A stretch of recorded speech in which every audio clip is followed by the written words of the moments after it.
台灣史，認識台灣歷史篇，目錄。第一章導論3，第二章史前時代4，第一節文化演進4，第二節原住民社會5，第三章國際競爭時期7，第一節漢人與日本人的活動7，第二節荷蘭。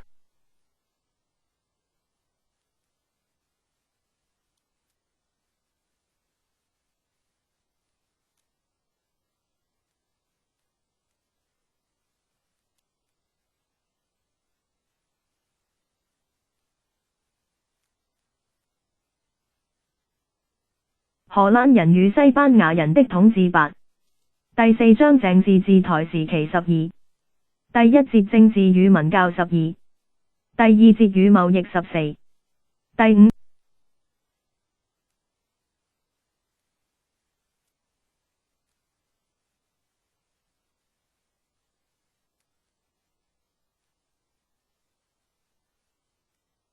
章清領時代前期16，第一節政治演變16，第二節經濟活動18，第三節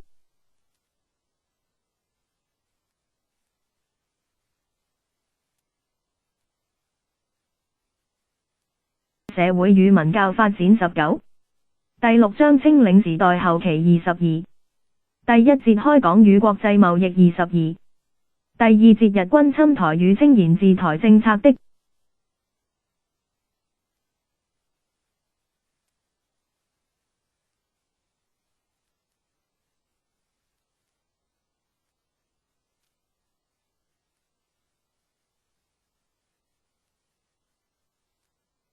改變23，第三節建省後的積極建設25，第七章日本殖民統治時期的政治與經濟28，第一節台灣民主國與武裝抗日28，第二節政治與社會控制29，第三節殖民經濟的發展32，第八章日本殖民統治時期的教育。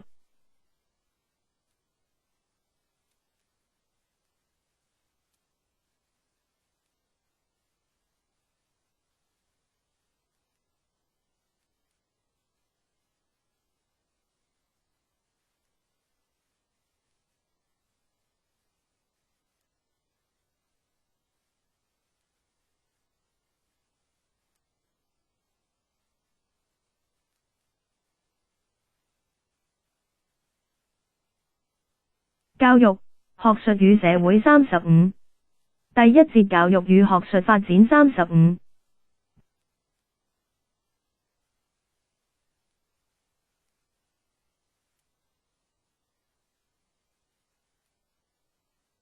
第二節社會變遷36，第三節社會運動38，第九章中華民國在台灣的政治變遷41。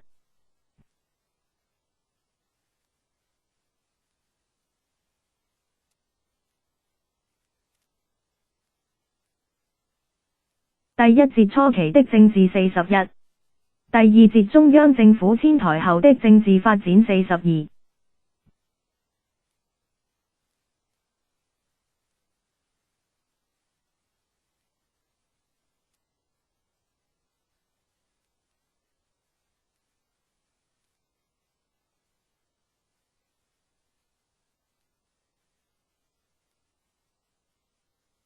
第三節外交與兩岸關係45，第十章中華民國在台灣的經濟、文教與社會48，第一節經濟發展48，第二節教育與文化51，第三節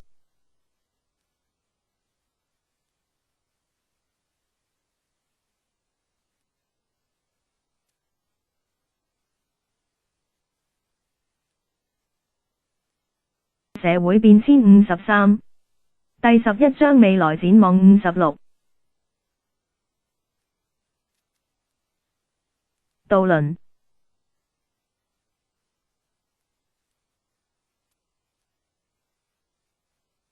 台灣歷史的分歧。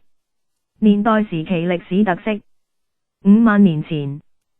16世紀史前時代，舊石器時代，新石器時代。金屬器時代原住民族出現在台灣。16世紀國際競爭時期，台灣成為漢人、日本人、荷蘭人、西班牙人的競爭地。1661。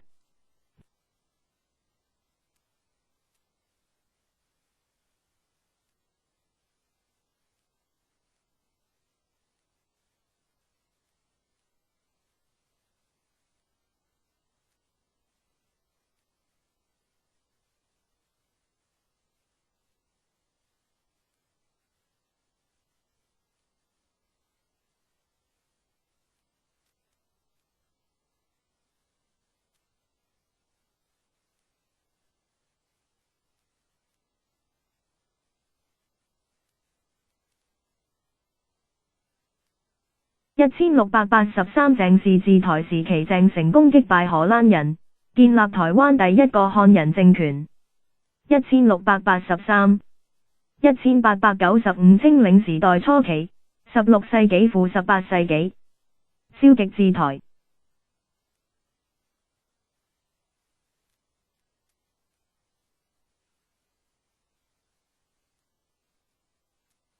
後期19世紀中葉，積極治台。1895。1945日本殖民統治時代1895年清朝割讓台灣予日本，日本殖民統治台灣51年。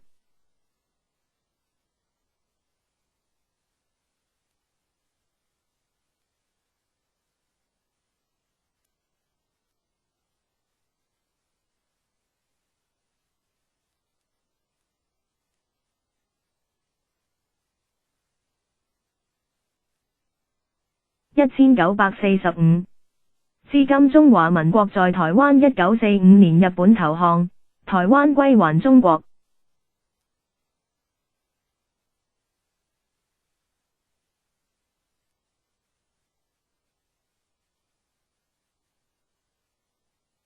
台灣歷史的特色，多元文化的社會大於多元性，與四鄰關係密切大於國際性，國際貿易的興盛大於商業性，冒險奮鬥的精神大於冒險性。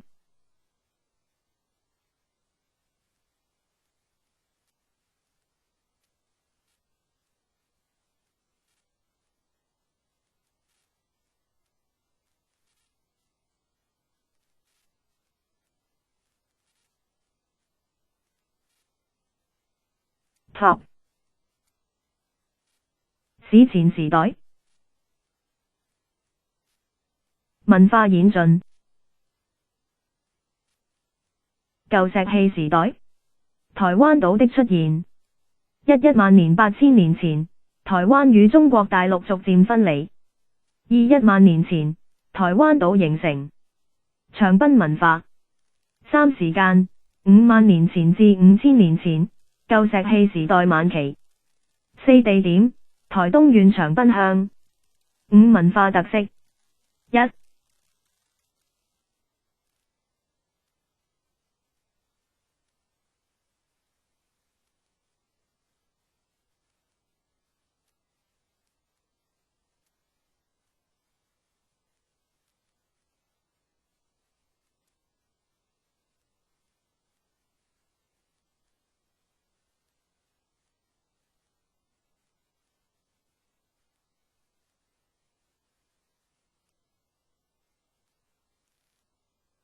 打獵工具，打製石器、骨器。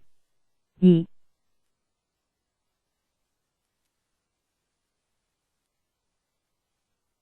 生活方式，採集、狩獵和漁撈生活。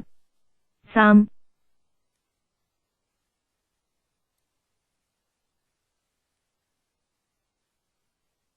居住地區，洞穴、岩巖。6其他相同文化為指，台灣西部地區。7關聯性，台灣舊石器時代晚期文化與華南地區文化關係密切。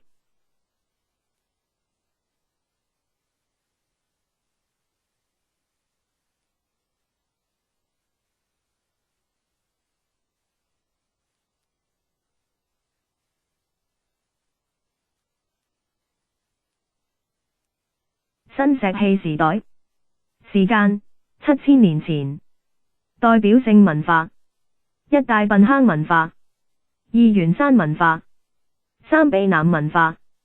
關聯性：中國大陸沿海、東南亞的新石器文化與台灣關係密切。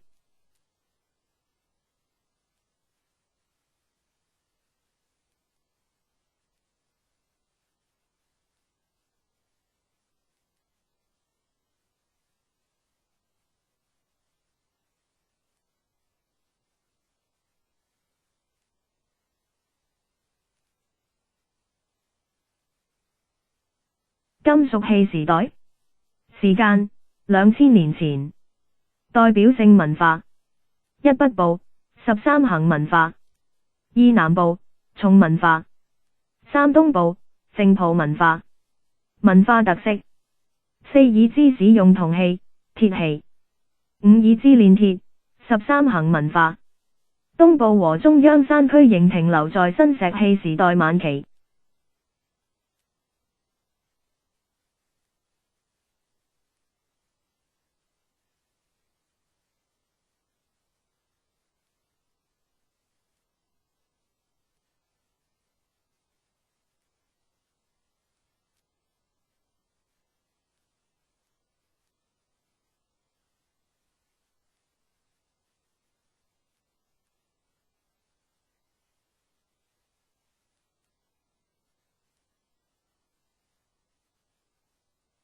原住民社會。平埔族，名稱由來，漢人移民將居住在平原地帶的原住民稱為平埔藩或屬藩。居住地區：台灣西部、東北部平原。社會組織大於母系社會。一家產由女子繼承，行序分制。二男子分為若干等級，老年男子才可以參與部落公共事務。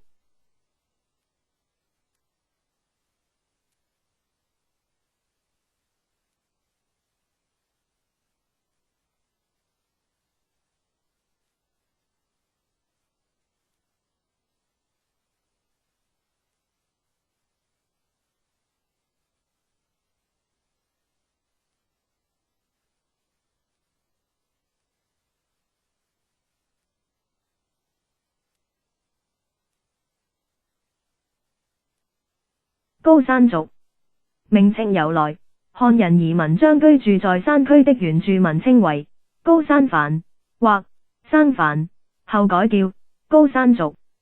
分布地區：台灣山區、東部、蘭。各族名稱：一泰雅族，二賽夏族，三布農族，四州族，五魯凱族，六排灣族，七避南族，八亞美族，九雅美族。社會組織：十母系社會，家產由女子繼承；十一父系社會，家產由男子繼承；十二貴族社會，土地為貴族所有。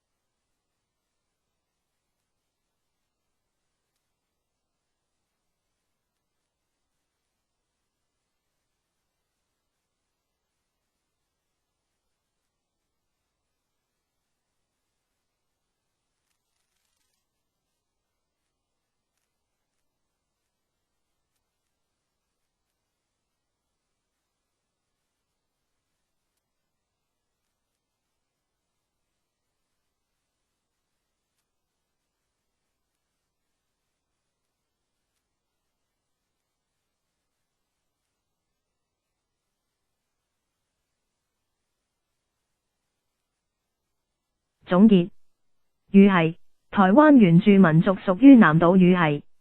文化發展停滯：一兩千年前進入金屬器時代。二漢人移民台灣時，原住民族沒有文字，也沒有國家組織出現。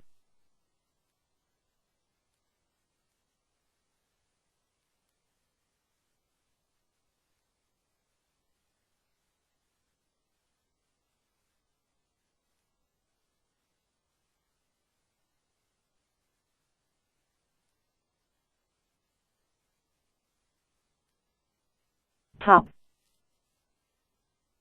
國際競爭時期，漢人與日本人的活動。漢人，台灣稱呼的演變。一元代，球，二明代，小琉球，東番，大員，台灣。早期漢人在澎湖的活動。三唐朝，9世紀，漢人在澎湖活動。四宋朝，12世紀，漢人移居澎湖。五元朝，14世紀，政府在澎湖設巡檢司。明代漢人在台灣海峽的活動。六明朝初期，15世紀。一、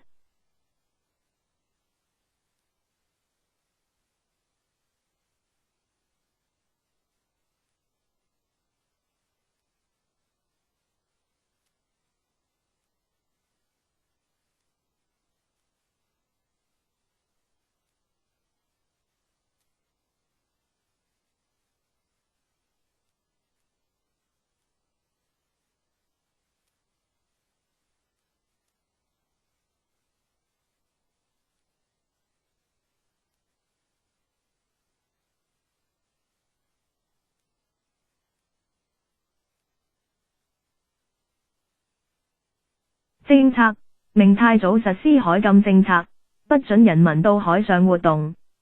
二、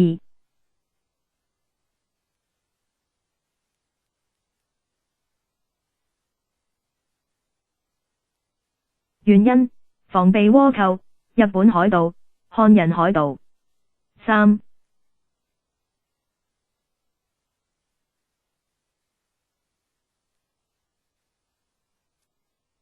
結果，將澎湖居民遷回福建。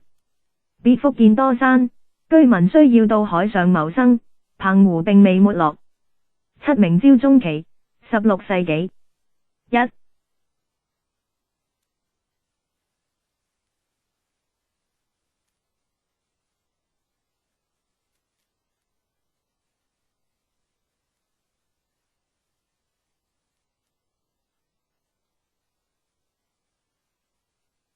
澎湖的日趨重要。漢人的移居地和活動地。B 台灣本島與中國大陸的中介站。是漢人捕魚、貿易、走私和海盜活動場所。二、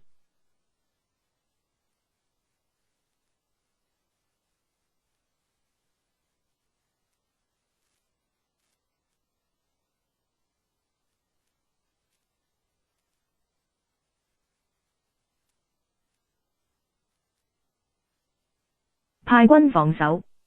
原因，日本豐臣秀吉統一日本，積極向海外擴張。B 結果，明朝派軍進駐澎湖，防止日本的入侵。B 走私貿易由澎湖和金門轉移到台灣本島。八明朝末期，17世紀。一、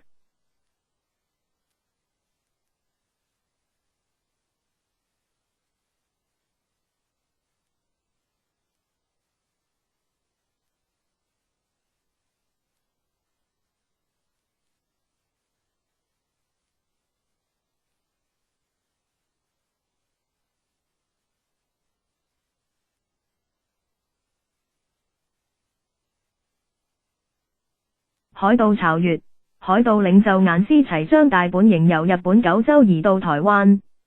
二、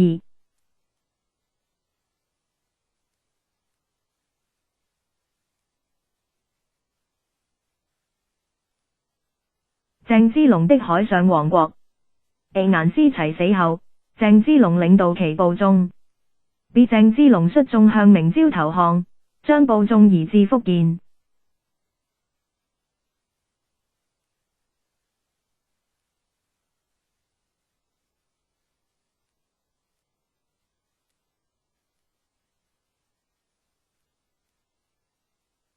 日本人。早期日本人在台灣的活動。一時間，14世紀後半葉。二人物，商人，海盜。三日本人對台灣的稱呼，高沙，高山國。明代日本人在台灣的活動。四明初14世紀。一、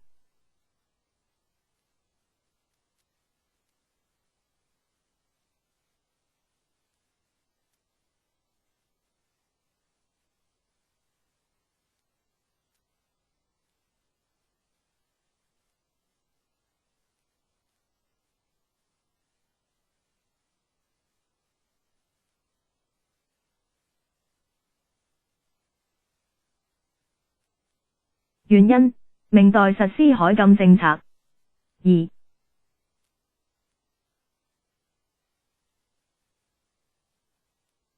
結果，日本倭寇和商人鑽進到澎湖、台灣活動者日多。五、明末15世紀。一、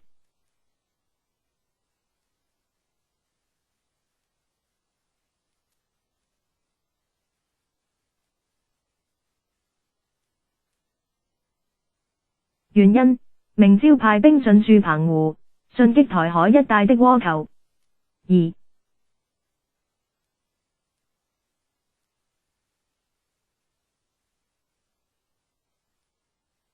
結果，日本商人和倭寇轉到台灣本島活動。B 活動地區，基隆、大園、台南、打狗、高雄。是日本政府曾派兵到台灣活動大於日本早有侵略台灣野心。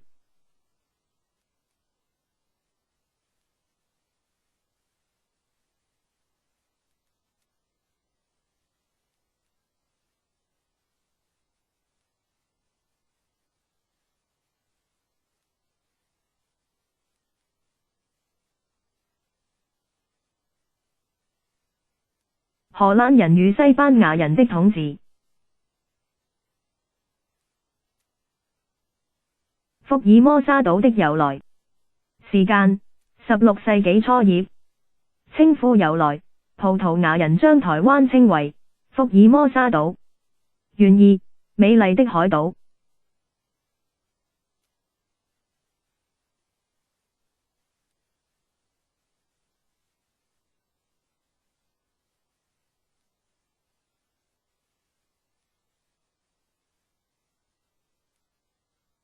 荷蘭人的殖民統治。歐洲人的東來。一、背景：15世紀末，歐洲人發現到印度的新航路。二、歐洲人在東方的貿易站。一、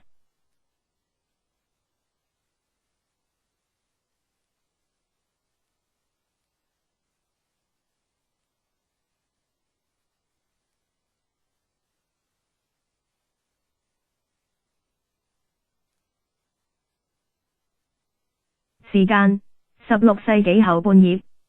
二、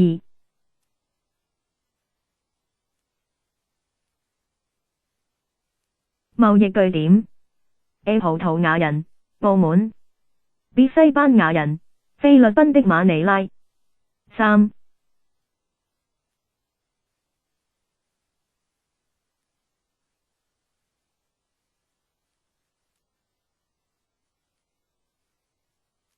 貿易對象：中國大陸。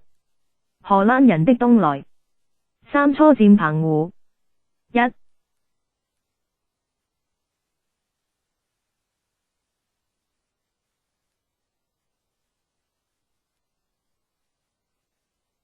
時間：1604年。二、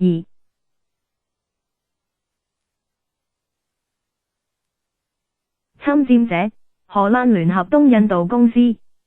三、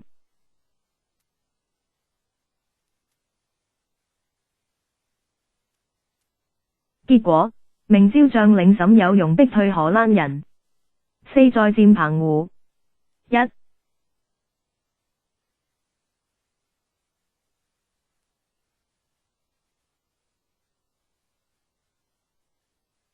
時間：1622年。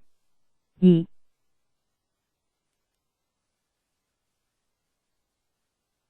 結果，明朝調派大軍，準備征討。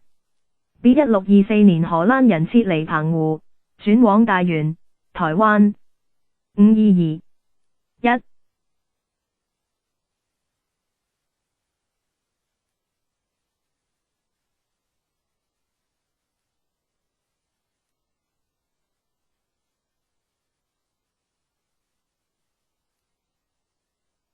台灣本島首次被歐洲人佔領。2.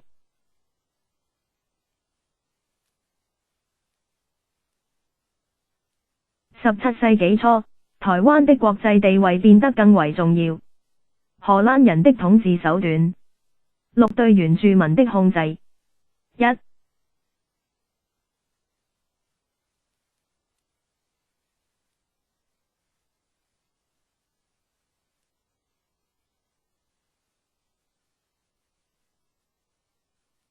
建成，在大園竹葉蘭遮城，台南安平，在赤坎建新市街。2.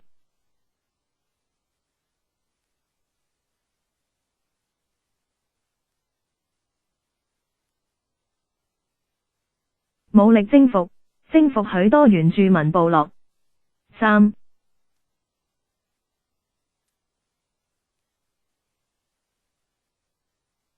行政控制，透過各社選出的長老，統治原住民，行使司法權。4.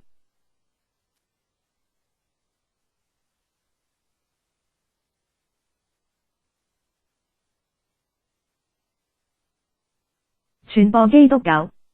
A. 任命傳教士為統治原住民的行政官。B. 設立教堂和學校，由傳教士擔任老師。C. 用羅馬字拼注原住民語言文字。D. 教授原住民學生基督教禮儀與教義。7. 對漢人的壓迫。1.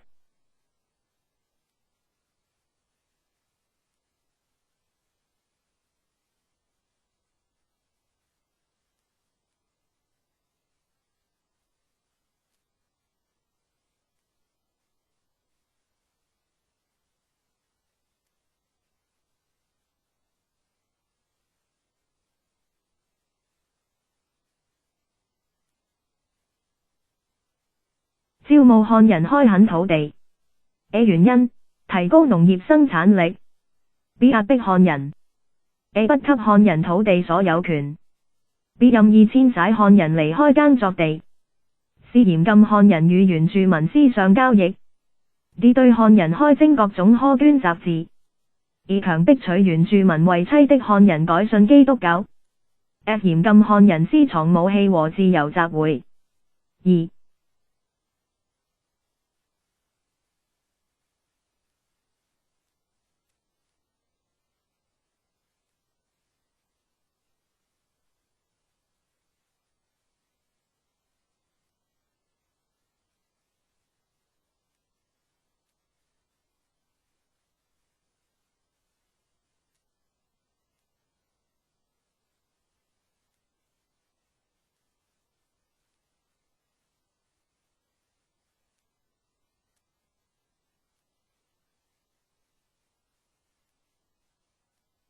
漢人的反抗。A. 時間1652年。B. 領導人郭懷一。C. 結果漢人的反抗失敗，被殺的漢人達數千人。經濟活動。8. 荷蘭人佔領台灣目的，將台灣作為國際貿易的轉運站。9. 貿易對象，中國大陸、日本、東南亞。10. 輸出貨品。1.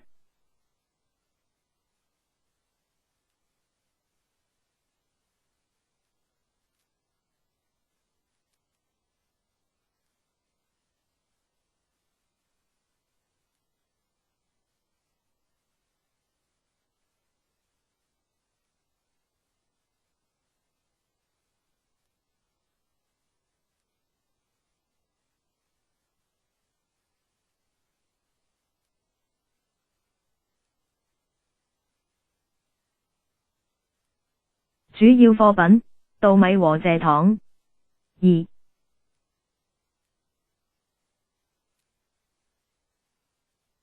其他貨品，絲織品、瓷器、漢藥材、錄製品。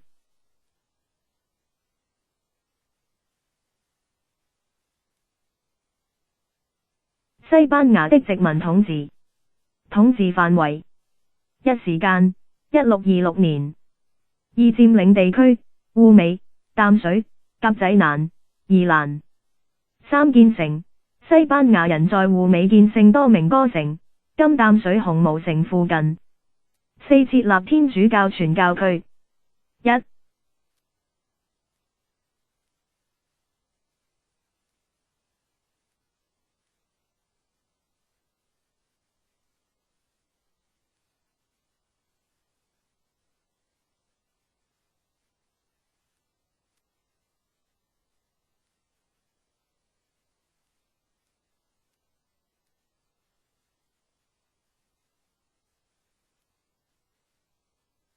地點：台北地區。二、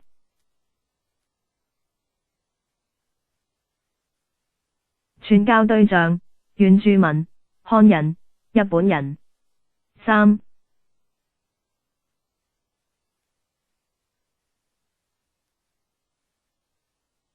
結果，信天主教的台灣居民達4000人。統治經過。五、佔領目的。一、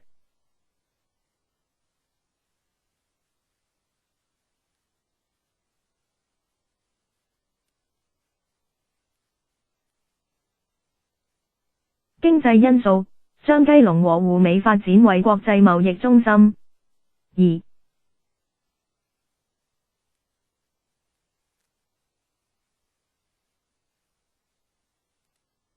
宗教因素，以台灣北部作為赴日傳教的跳板。六、結果，沒有達成，西班牙慢慢減少駐軍。七、結束統治。一、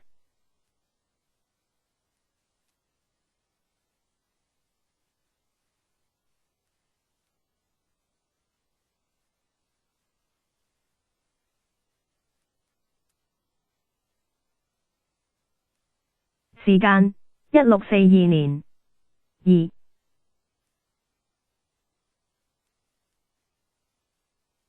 原因：荷蘭人想佔領全台，派兵將北台灣的西班牙人逐出台灣。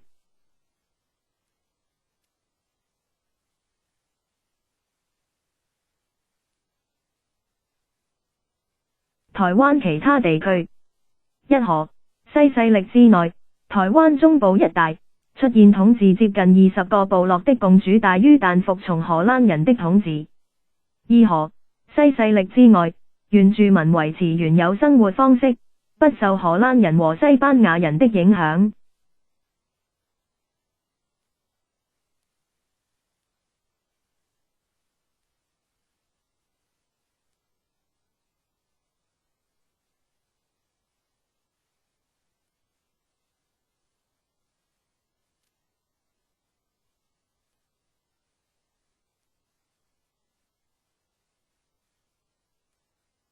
Top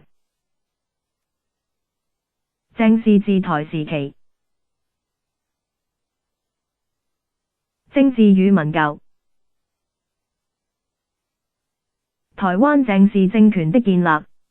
背景：一、南明的抗清。1644年，清兵佔領北京，南方明朝維神繼續抗清。二、延平郡王鄭成功的起義。一、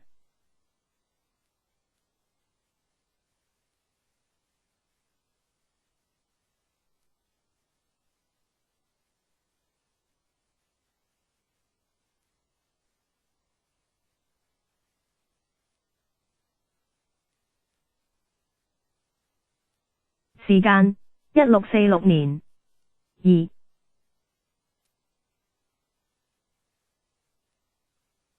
反清基地：金門、廈門。三、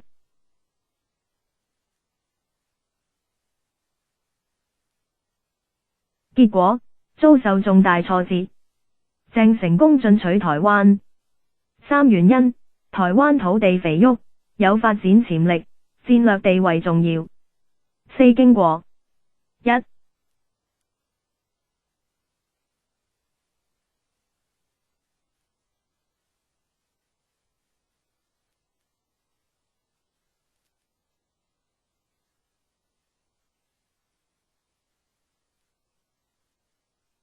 時間：1661年。二、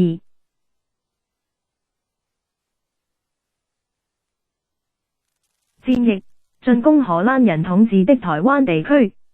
五、結果： 1662年荷蘭人投降，鄭氏統治台灣。622，鄭成功建立台灣歷史上第一個漢人政權。鄭經的繼承。7繼承皇位。1662年，鄭成功去世，其子鄭經繼承皇位。8名臣輔助，鄭經在陳永華的輔助下推動改革。9出兵大陸。1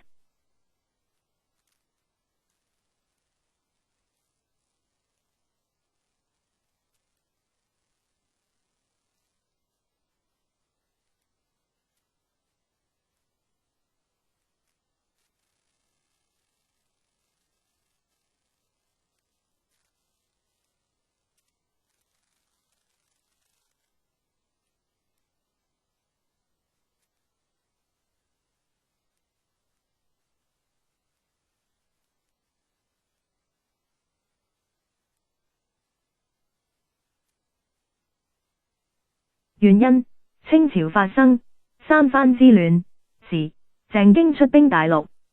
2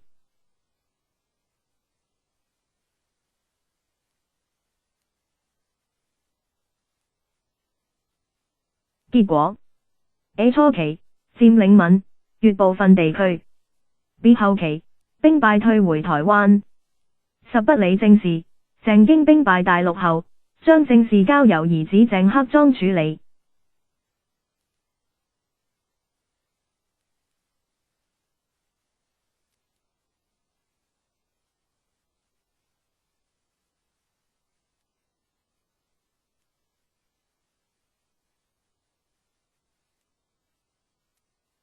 政治制度。鄭成功時期，一設一府二縣。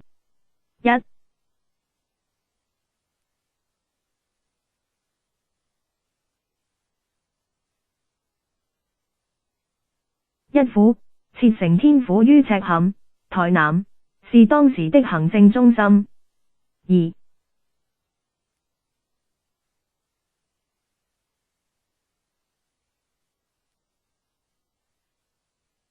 二縣 A 天興縣，管轄承天府以北地區。B 萬年縣，管轄承天府以南地區。二用漢名，漢仔。1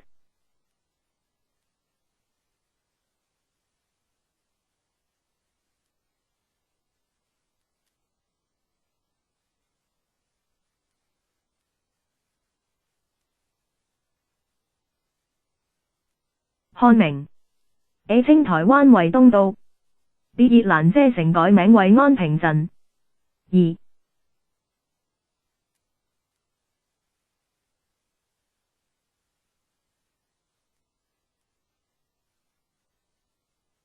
漢制，在澎湖設安撫司。鄭經時期。3中央。1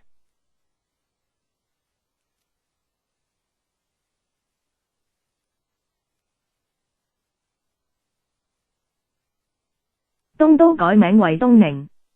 2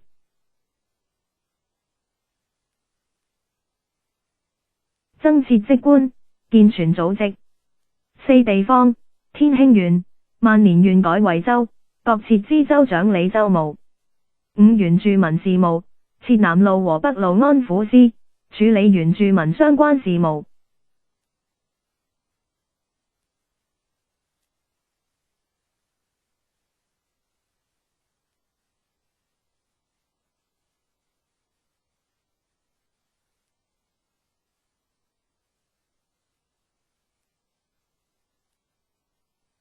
文化與教育。興建孔廟。一原因，鄭經受陳永華的建議，在台南興建台灣第一座孔廟。二目的，積極推展文教工作，設立學校。3中央，學院大於成績優秀可到政府機關任職。4地方，學校大於成績優秀升入中央的學院。優缺點。5優點，奠定漢人文化在台灣發展的基礎。6缺點，原住民文化的發展面臨重大的阻礙。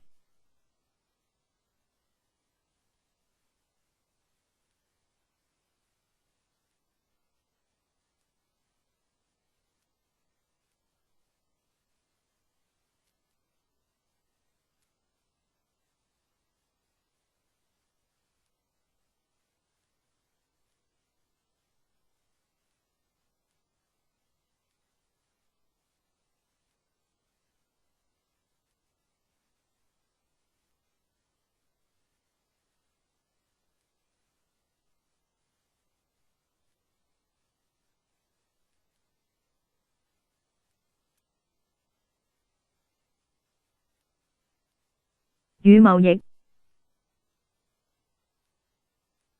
原因，供應鄭氏政權軍民的需要。地區，一核心地帶，承天府和安平鎮附近地區。二零星地區，北至淡水、基隆，南至恆春有零星的。政策，軍團、民、官。軍團，三兵農合一，中央派軍至各地駐紮，就地開墾土地從事農耕，農夏時施行軍事訓練。四影響，今天台南縣左鎮、高雄市左營，都因當年軍團所在而得名。結果，五缺糧問題，軍團無法解決台灣缺糧問題。六解決方法，仰賴中國大陸移民開墾土地，提高台灣的農業生產量。七原住民，鄭氏控制外的原住民族，維持原有的生活方式。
貿易，與中國大陸的貿易。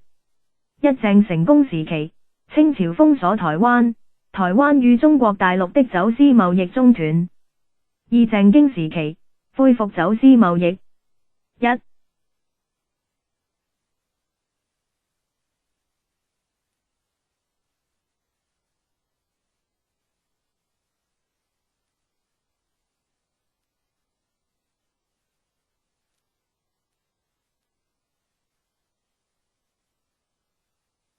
時間1666年。二、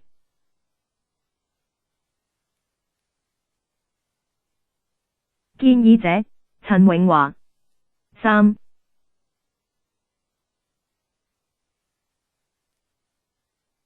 執行者江盛。四、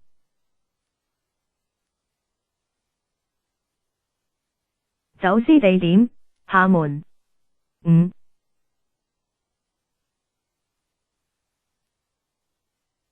結果 A 改善台灣物資不足現象。B 廈門成為台灣與中國大陸間走私貿易的橋樑。與英國人的貿易。六、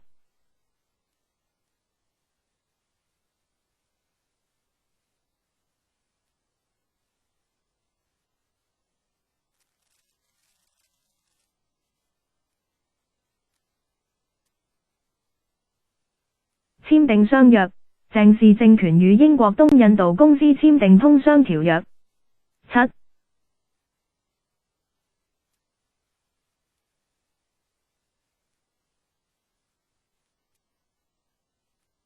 內容項目 A 設館，英國商人在台灣設商館通商。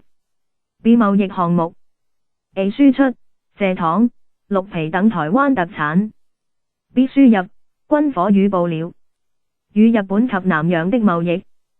三、日本。一、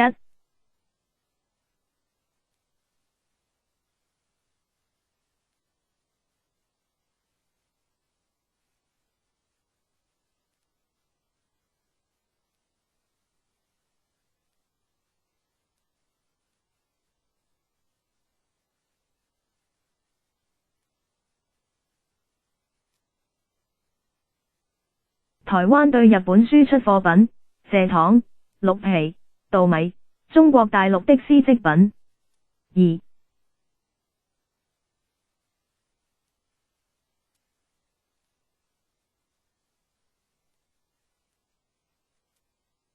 日本對台灣輸入物質、軍用物資。4南洋，範圍很廣，以到呂宋、菲律賓的商船最多。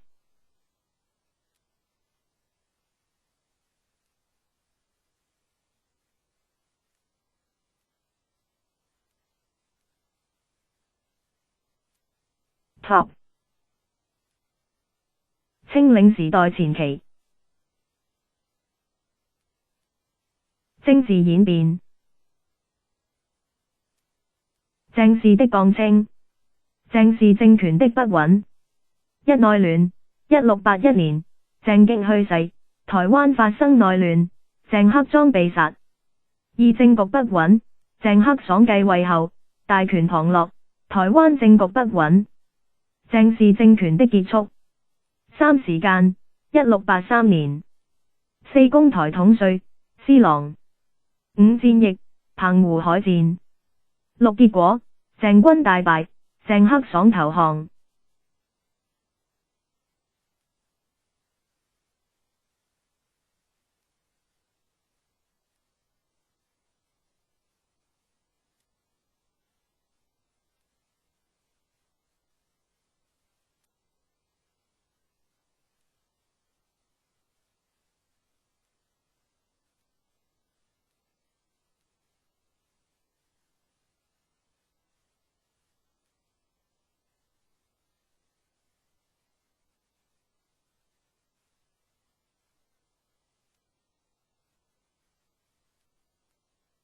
清朝消極治台政策，台灣去留爭議。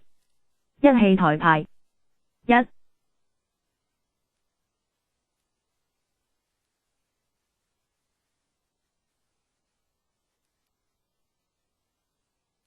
成員：康熙皇帝、清賢大臣。二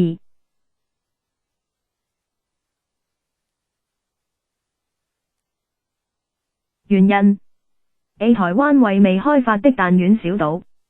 B 保留台灣會增加國家負擔大於將台灣漢人遷回中國大陸。二保台派。一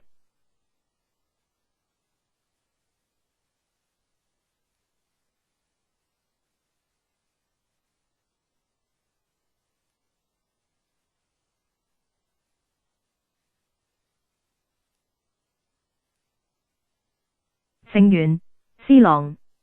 二原因：台灣戰略地位重要。三結果：康熙皇帝決定保留台灣。消極治台。4渡台限制政策。一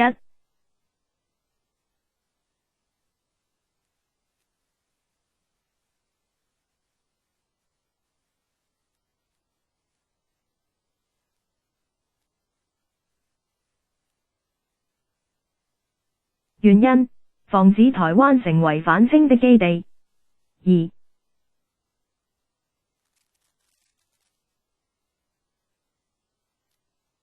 內容：限制漢人渡海來台大於政府核准才能來台開墾。三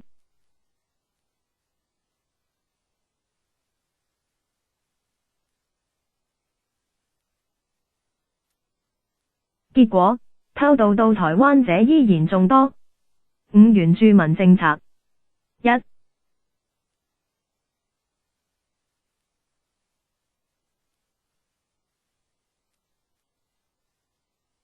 放任政策，原住民反抗時，才以武力鎮壓。二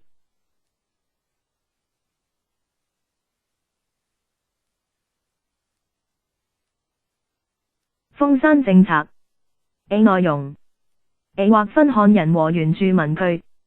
B 不許漢人進入原住民區。C 不許漢人與原住民通婚。B 設官。A 時間：18世紀。B 官名：南北路理番同知。C 職責：處理漢人與原住民事務。C 結果：A 成效：執行不徹底。B 原住民處境：土地被漢人侵佔，生計困難，流離失所。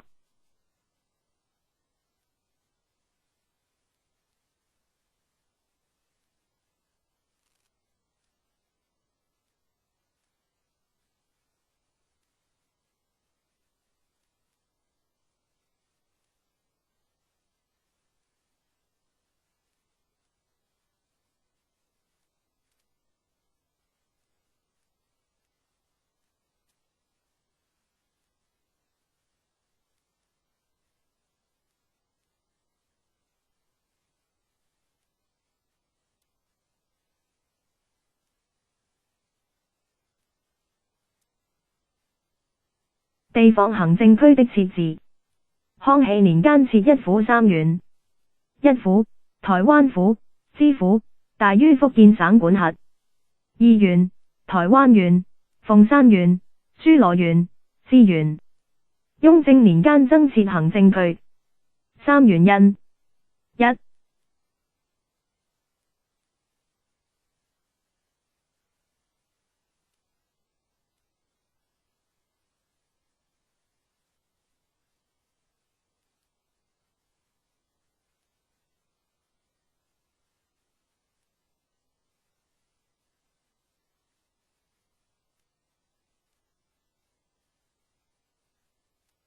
移民的增多；二、朱一貴事件。四、增設行政區。一、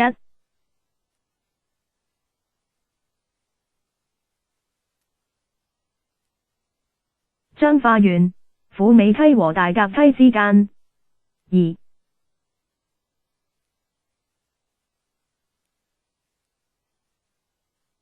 淡水廳，大甲溪以北。三、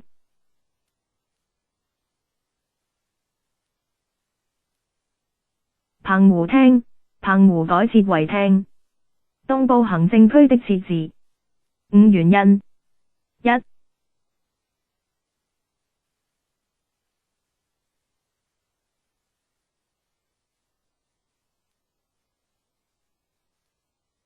漢人移民日眾。二、海盜騷擾。六、時間：1811年，嘉慶。七、結果：切割馬蘭廳、宜蘭，至通判。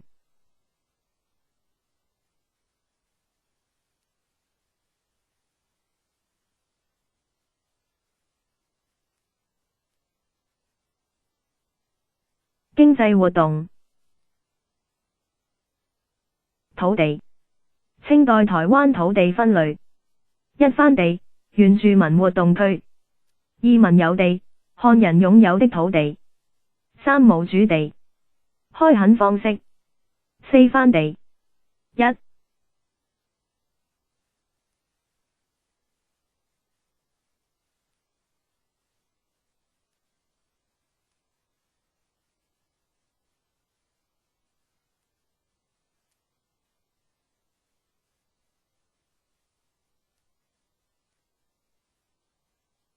承租，漢人向原住民繳納地租大於番租。二、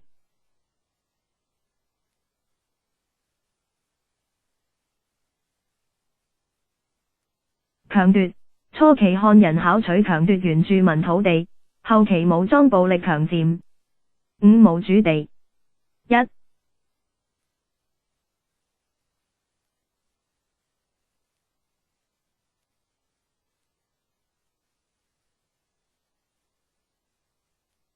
申請，向政府申請開墾許可執照，開墾完成，需定期繳稅。二、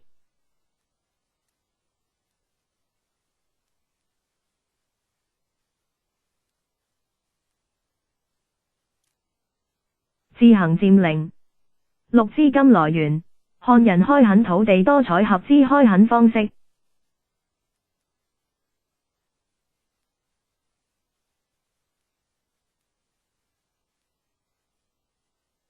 水利措施。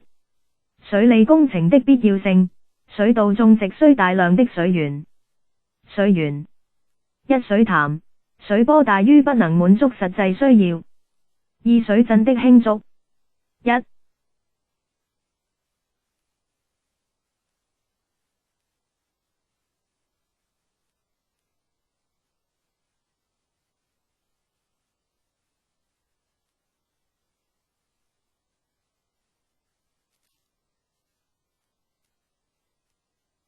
著名的大水犬。A、鳳山、曹公犬。B、彰化、八寶犬。C、台中、貓務速犬。D、台北、劉公犬。二、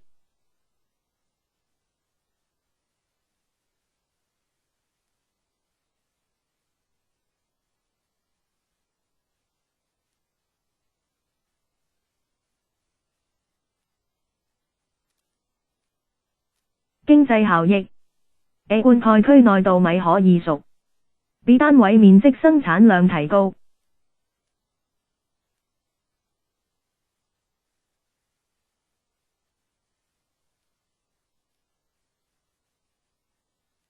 商業活動，國際貿易範圍，中國大陸沿海、日本、南洋。進出口貨物，一進口，紡織品、藥材、日用品；二出口，稻米、蔗糖、鹿皮、鹿袍、膠。商的出現大於商業行會組織。三時間，18世紀前半葉。四組成。一、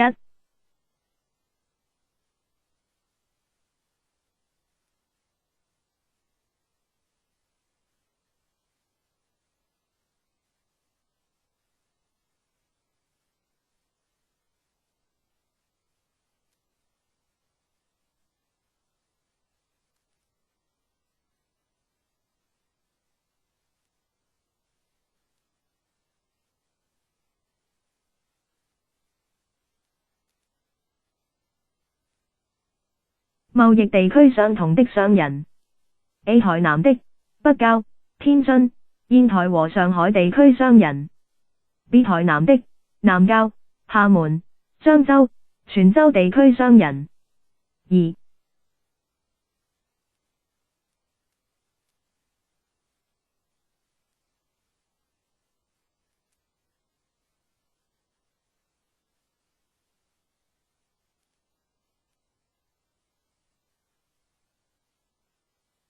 同一類貨品貿易的商人大於糖郊、布郊。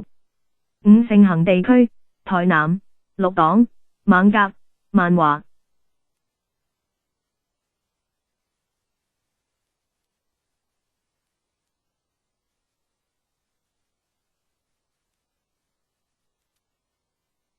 社會與文教發展，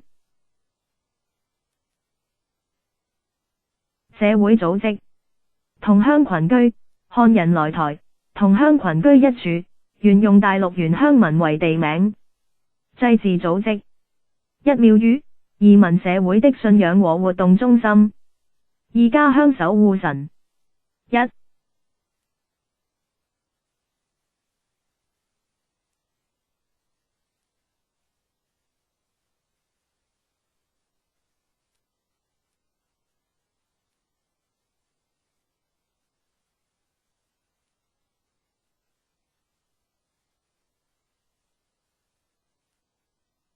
漳州移民，開長姓王。二、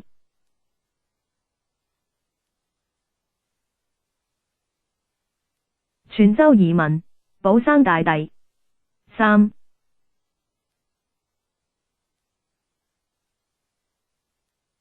客家移民，三山國王。三共同守護神，媽祖、關帝、福德正神、土地公。宗族組織，四組成，血緣關係。五類別。一、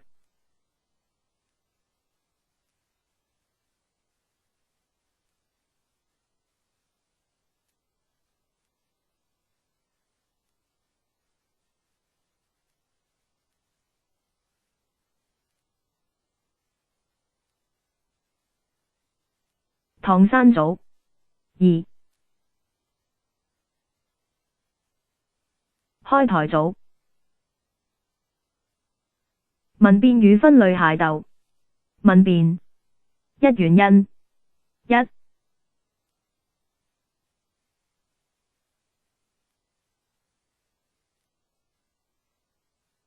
吏治不良。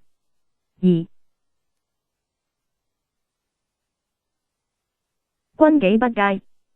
三、政府公權力不彰。四、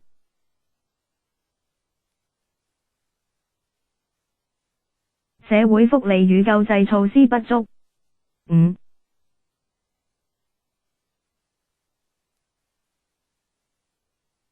男女人口比例失衡。六、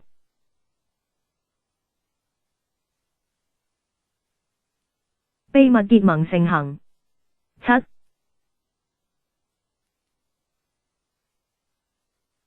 族群複雜。8.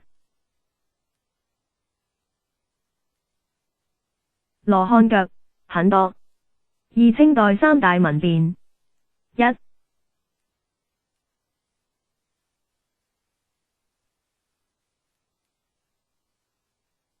朱一貴事件。2. 林爽文事件。3. 大潮春事件。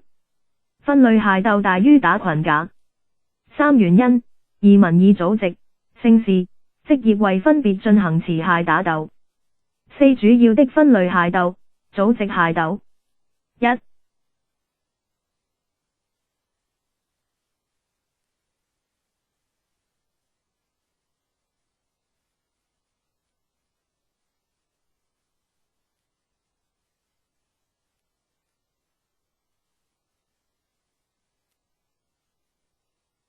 閩、粵械鬥。2. 漳、泉械鬥。文教發展。儒學。1哲學。1.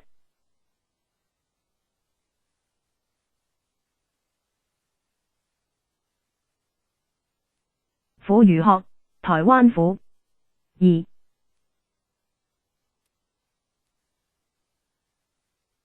元儒學，台灣鳳山、諸羅。2宗旨。1.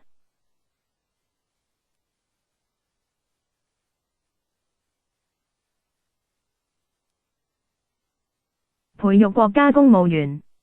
2.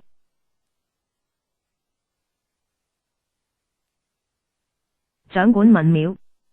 3. 指導與監督生源、秀才。書院、公立、私立、公私立合辦。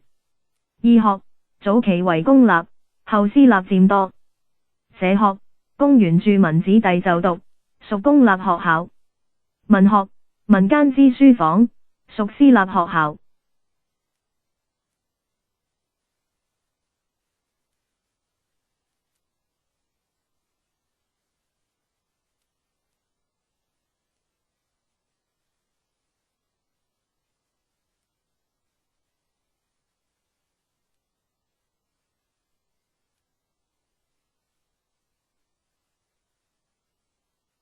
清領時代前期，台灣文教發展迅速大於進士，舉人人數增多。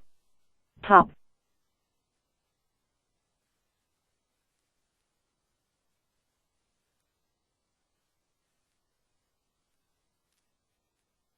清領時代後期，開港與國際貿易。台灣通商港口的開放。台灣開港的原因。1原因。1.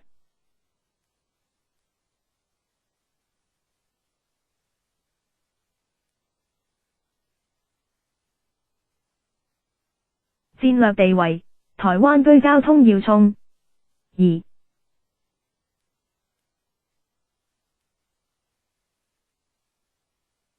經濟利益，蔗糖、稻米、鴉片等貿易利益，產煤和樟腦。3.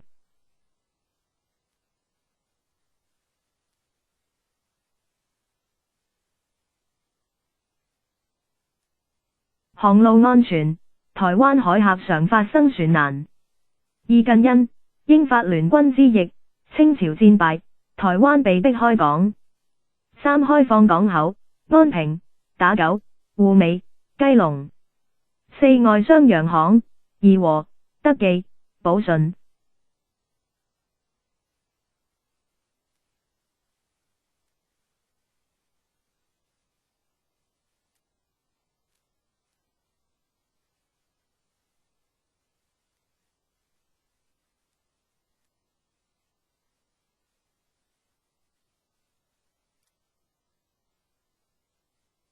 台灣國際貿易的興盛。進口商品。1鴉片。1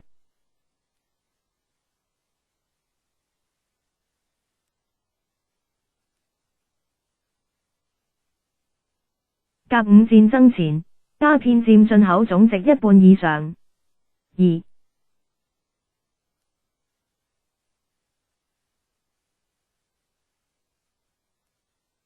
產地：中國大陸、印度、土耳其。2. 紡織品，來自英國。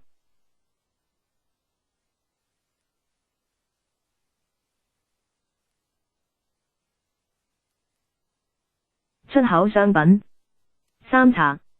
1.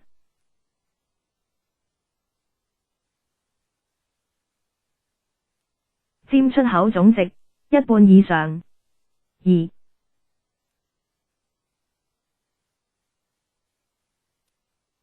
茗茶、烏龍茶、包種茶。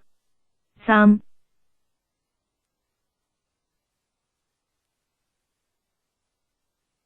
產地：台灣北部丘陵地區。 4.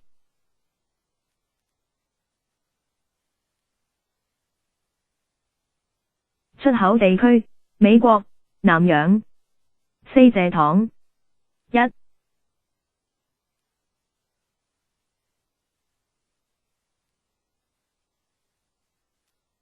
佔出口總值 36%。 2.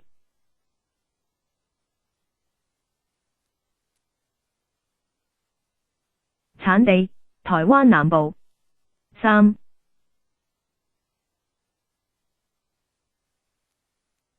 出口港：安平、打狗，逐漸增多。 4.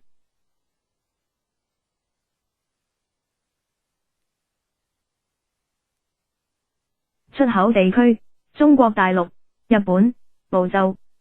5. 樟腦。 1.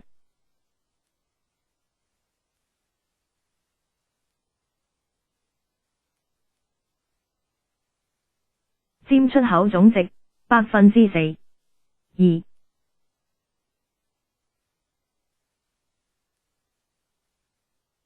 產地：台灣中北部。 3.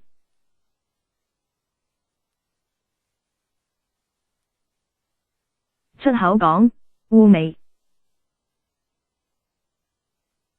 總結：陸貿易成長率增加。 1.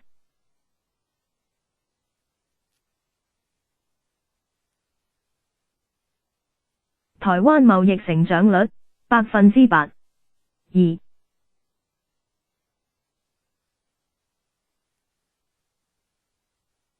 中國大陸貿易成長率 34%。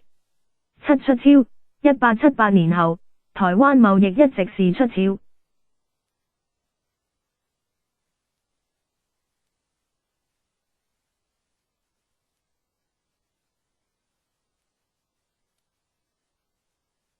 日軍侵台與清然治台政策的改變。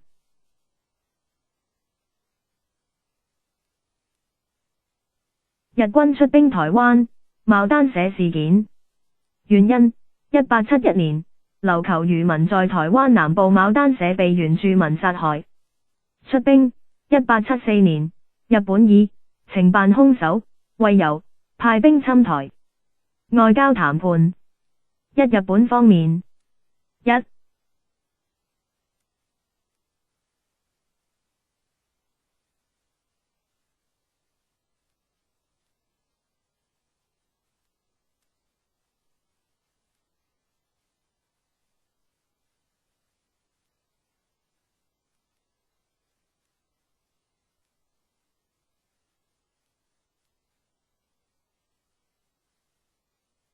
軍事：日軍水土不服，遭原住民堅強抵抗。 2.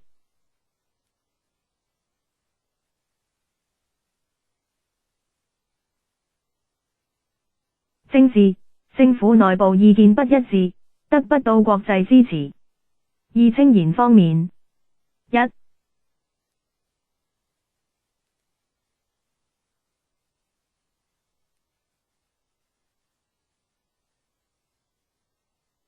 軍事：國力薄弱。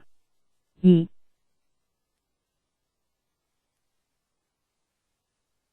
政治：不願和日本開戰。簽約：中日北京專約。3. 地點：北京。四內容。一、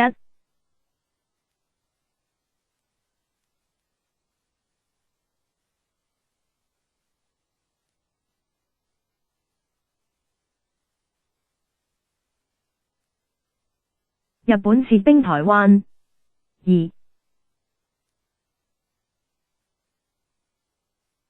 日本獲得中國賠款。三、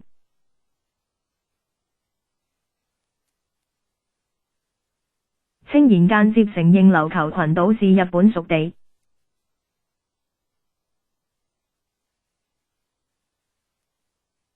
清朝積極治台政策。原因：建設台灣以鞏固海防安全。治台大員。一、審補。一、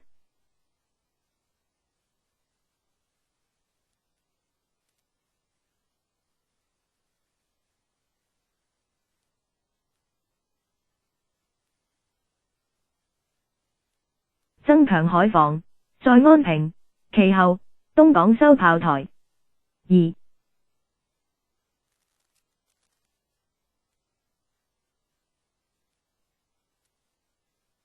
加強治安。A 建議福建巡撫東下駐台大於未徹底執行。B 增設郡縣，行政區由一府增為二府，台北府、台灣府。三、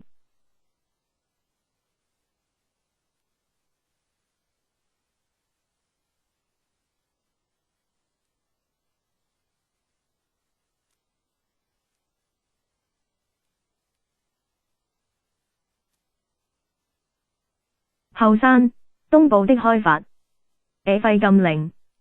A 廢限制漢人到台令。B 廢禁漢人入原住民活動區令。C 廢禁漢人與原住民通婚令。B 開山、開竹北、中、南三條通往後山的道路，派軍入山區。C 撫番。A 規劃原住民的生產與人民教育。B 鼓勵漢人入山開墾。C 廢除南、北路里番同支，改設中路、南路撫民里番同支大於部旅社、避南社。D 推動化番為民政策。二、丁日昌。一、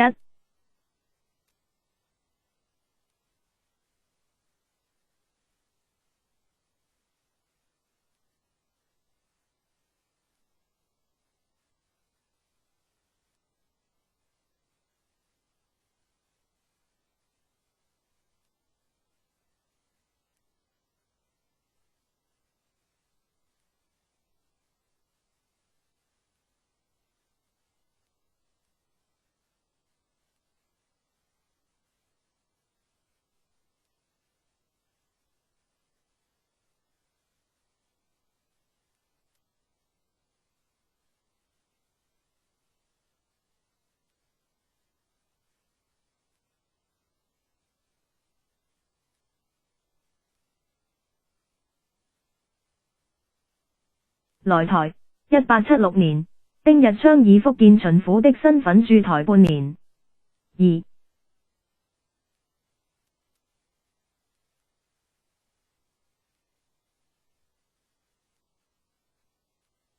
施政，遍及教育、政治、財經、交通、國防等方面。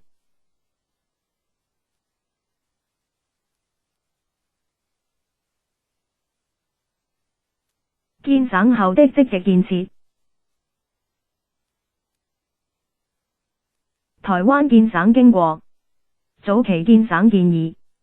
一、時間：1870年代。二、提議者：清朝中央大員。三、結果：政府不採納台灣的建省。四、原因。一、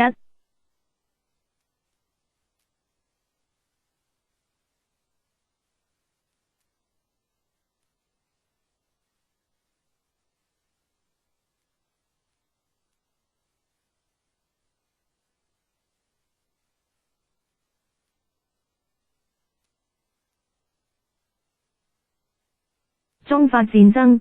1884年中法戰爭波及台灣，法軍侵台，佔領澎湖。二、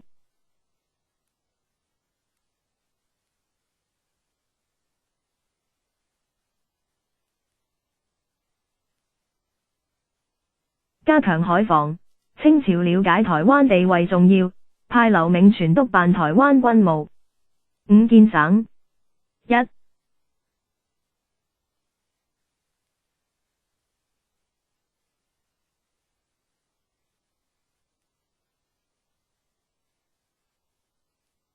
時間1885年，清光緒11年。二、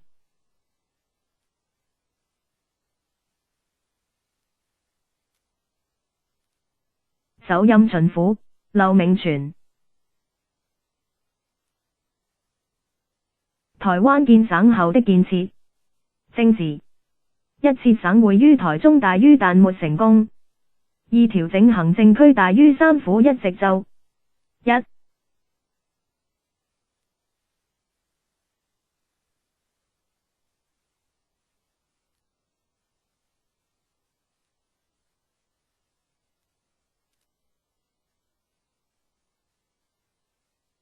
三府。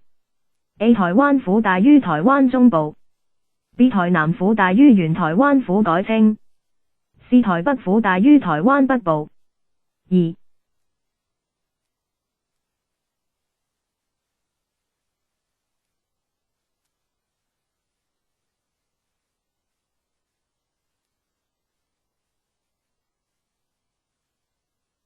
直州。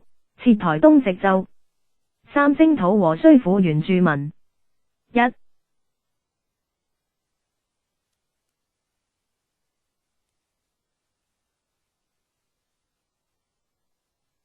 方針。恩威並用，剿撫兼施。二、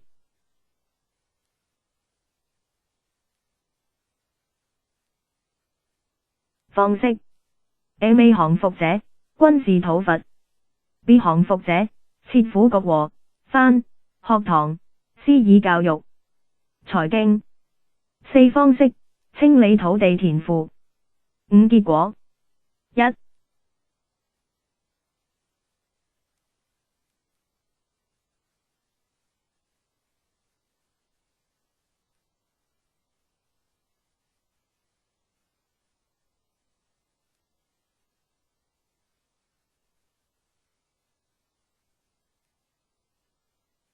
土地所有權單純，田賦負擔公平。二、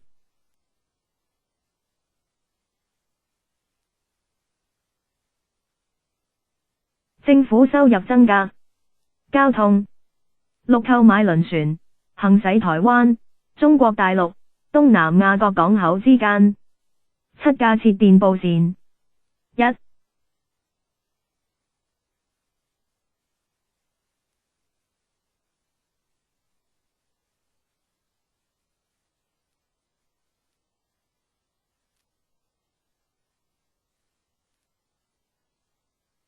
基隆至安平。二、安平至澎湖。三、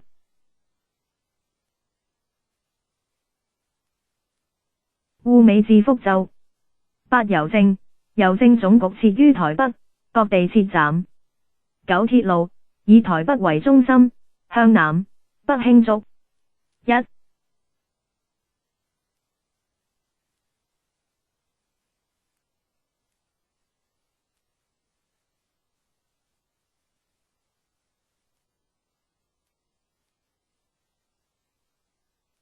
1891年台北至基隆鐵路通車。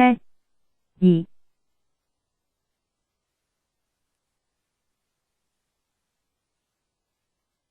1893年台北至新竹鐵路通出。國防。10、購置軍艦。11、增設炮台。12、設機器局生產武器。13、建軍械所儲存武器。教育。建有西學堂、電報學堂等新式學校。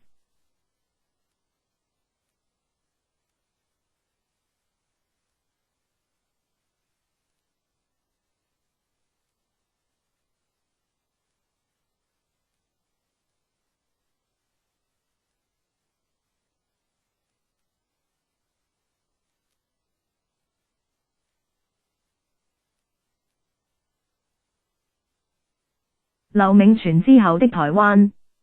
邵友廉接任巡撫。1891年，劉銘傳離職，邵友廉接任。建設停辦。一原因，邵友廉以財政困難為由，停辦各項建設。二移省會於台北，邵友廉將台灣省會移設台北。總結，劉銘傳的積極建設，將台灣建設為當時中國最現代化的行省。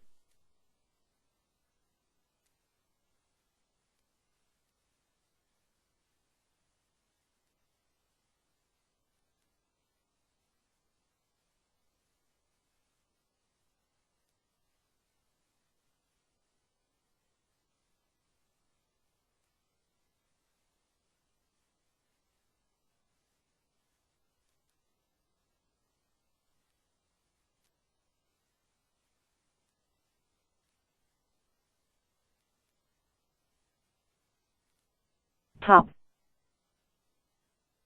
日本殖民統治時期的政治與經濟。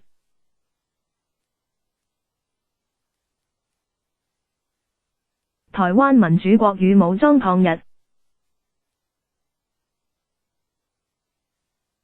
漢人的抗日。台灣民主國的抗日。一台灣的各樣。一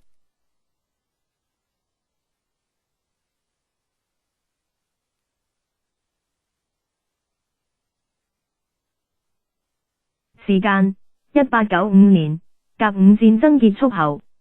二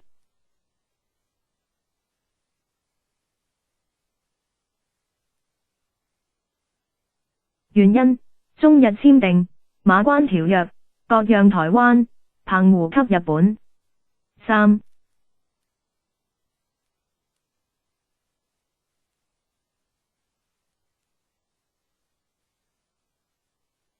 結果，台灣官民反對，爭取列強聲援大於失敗。二台灣民主國的成立。一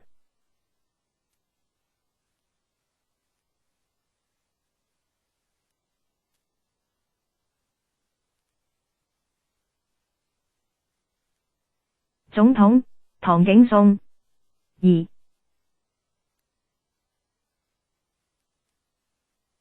軍事統帥，丘逢甲。三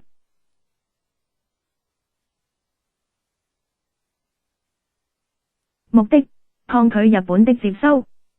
三台灣民主國的瓦解。一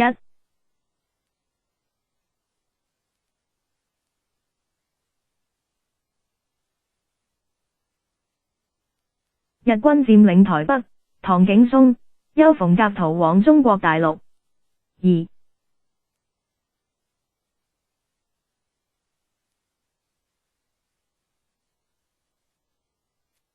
日軍南下，A 擊敗各地義軍，辛楚軍、黑旗軍不敵日軍，節節敗退。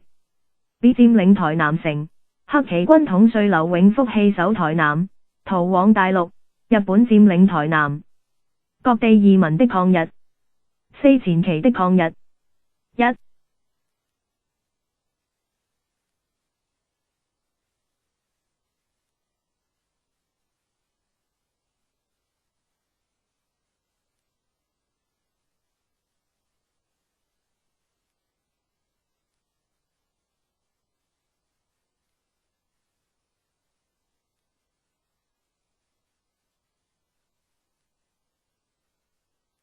時間1895年至1902年。二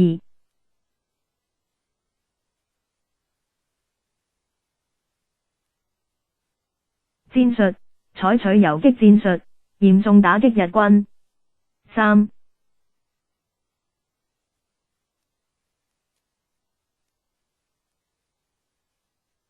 日本策略。A 初期，報復性鎮壓大於使更多民眾抗日。B 實施三段警備制，危險區軍隊駐守，不穩區憲兵駐守，平靜區警察駐守。C 政府兼司。A 時間1898年。B 總督二玉源太郎。C 措施。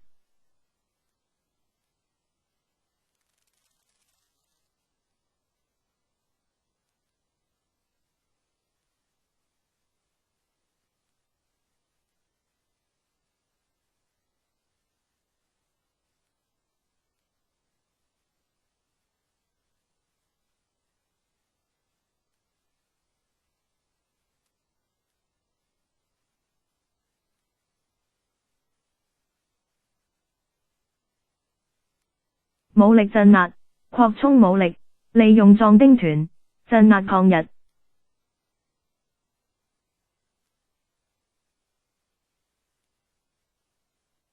安撫招降，制定辦法，有降抗日分子。結果，抗日勢力瓦解，死者多達1萬餘人。5後期的抗日。1.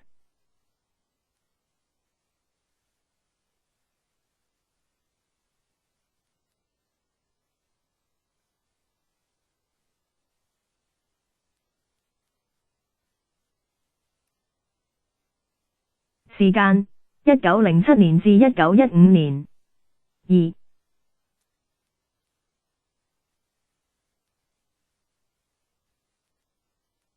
性質：具備民族革命性質，密謀一舉消滅在台日本人。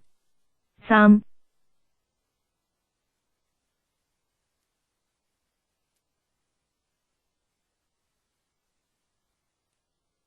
結果：都告失敗。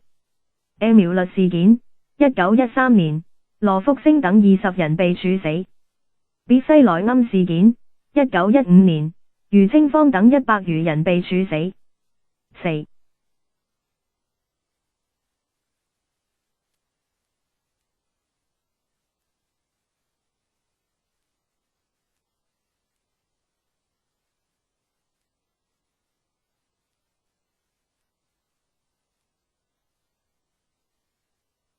失敗原因：日本總督府對台灣社會控制十分嚴密。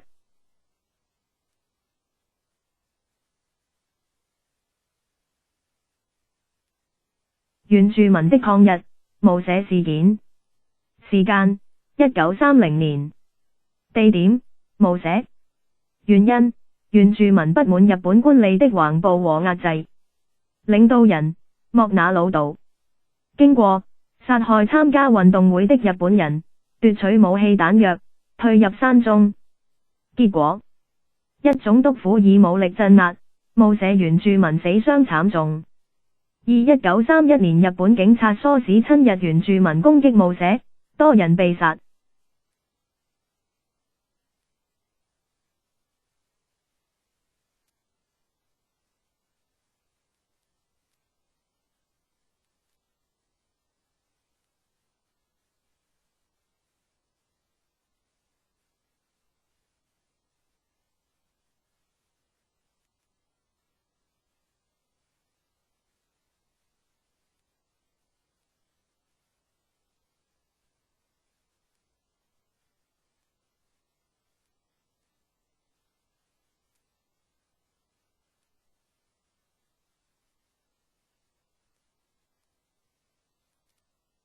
政治與社會控制。政治控制。台灣總督府。一時間：1895年。二職責：台灣的軍事、行政首長。三權力。1.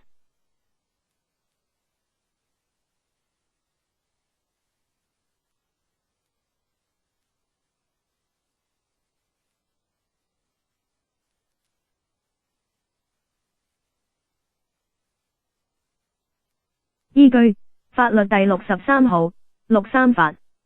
2.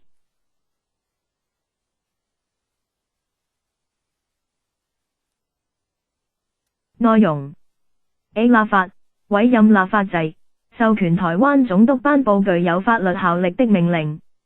B. 行政，人事任免權。C. 司法，法院管轄權。D. 軍事，台灣陸海軍統轄權。警察政治。4原因。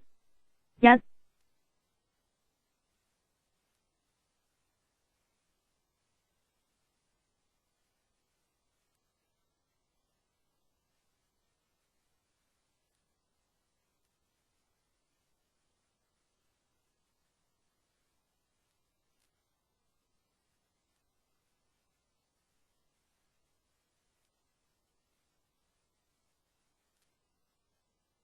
鎮壓武裝抗日勢力。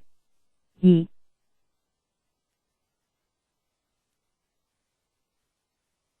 維持治安。5. 分佈，遍佈全台的警網和充分的警力。六職權。一、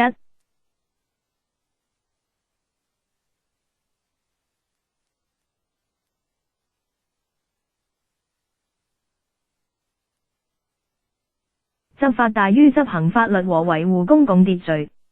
A 監視公共集會。B 審理小刑案。C 取締吸食鴉片。D 管理當鋪。二、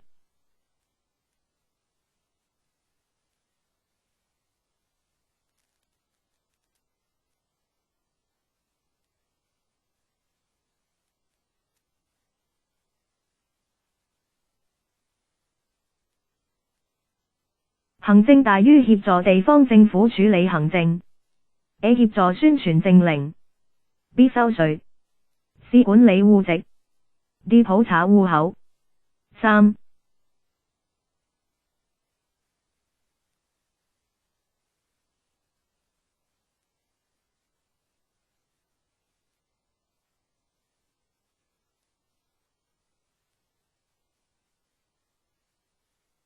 管理原住民部落。七、警察政治。台灣地方行政以警察為中心大於警察強有力地控制台灣社會大於典型的警察政治。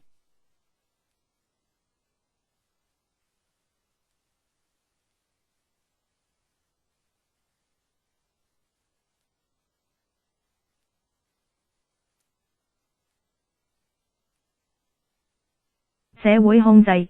保甲制度。清代的保甲制度。一、協助政府防範盜匪。二、維護地方安寧。日本的保甲制度。三、全面成立保甲制度，實行連保連助責任制。四、目的，警察的輔助工具。五、規定。一、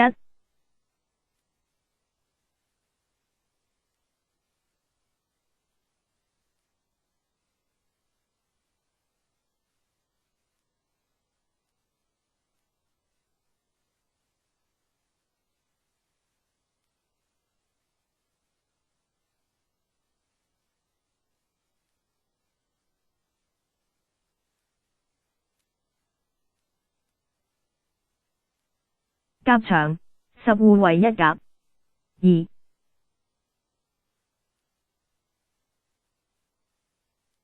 保場10甲為一保。六、任務。一、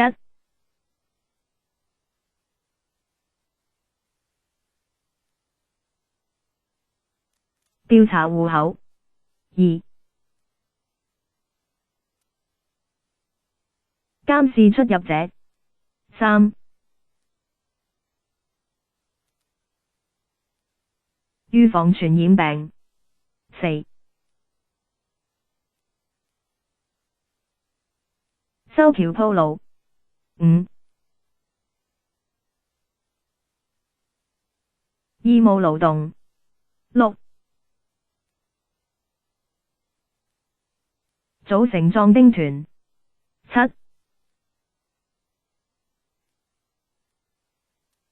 協助鎮壓抗日分子。八、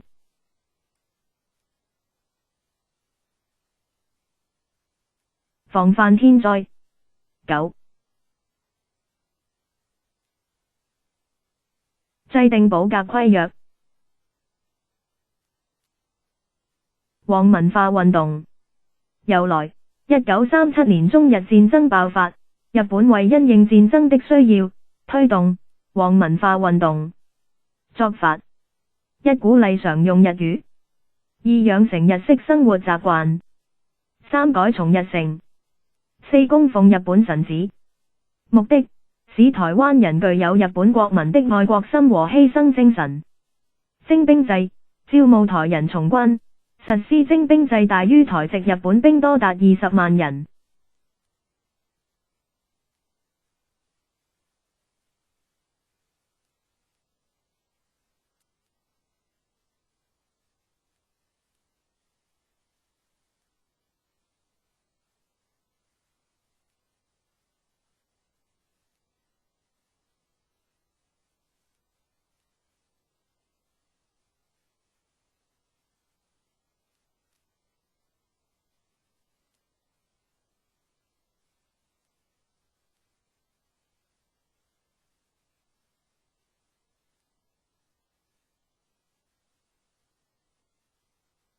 殖民經濟的發展。初期經濟建設，改革土地制度。一方法。一、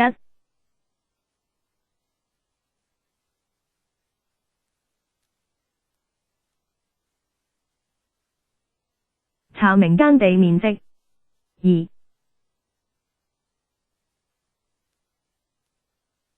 確定土地所有權。二、結果，田賦稅收大增，統一貨幣和度量衡制度。交通建設。三、郵政，設立郵政局，辦理郵政、電報、電話業務。四、公路，修築公路。五、鐵路，完成基隆至高雄的縱貫鐵路。六、港口。一、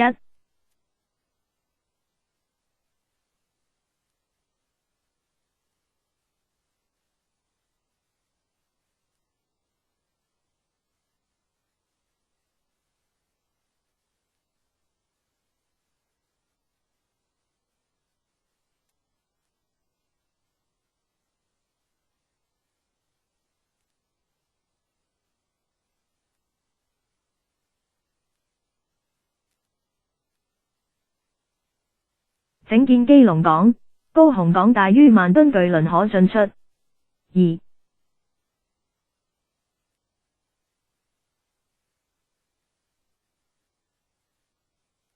興建馬公港。人口調查。七、第一次人口調查。一、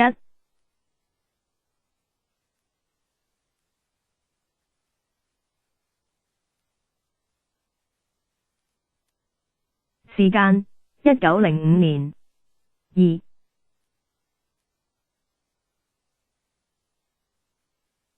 結果，全台人口總數310萬人。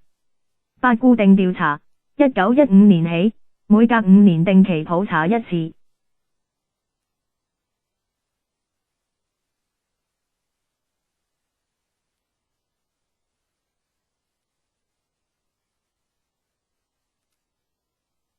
農工業經濟。農業改革。一、政策目標，農業台灣，工業日本大於台灣是稻米和蔗糖的生產地。二、改革內容。一、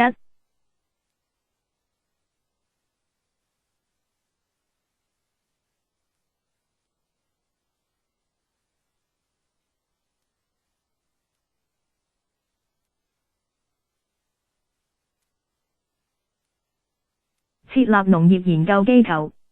A、提供新品種、新化學肥料。B、教導新耕作技術。二、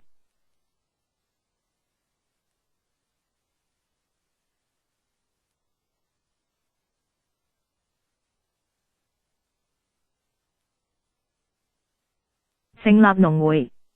A、推廣新品種和新農業技術。B、灌輸農民農業新知。C、辦理農業貸款。三、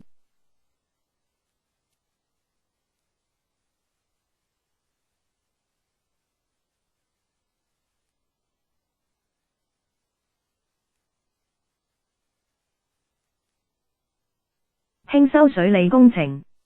A、結果，灌溉面積大增。B、例子，八田與一設計建造的嘉南大犬。三、改革結果。一、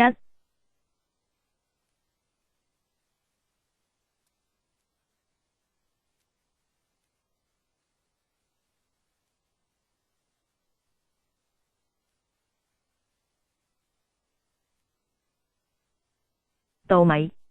A、稻米產量激增。B、蓬萊米培植成功。二、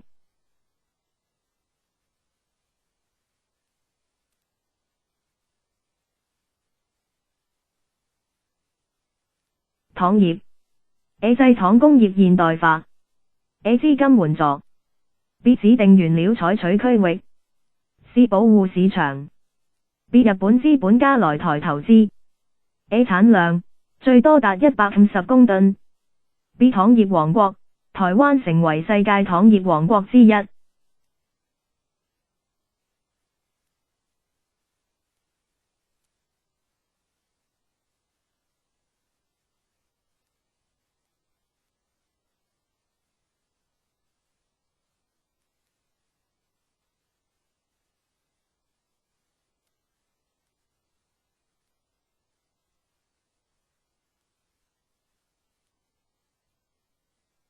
工業。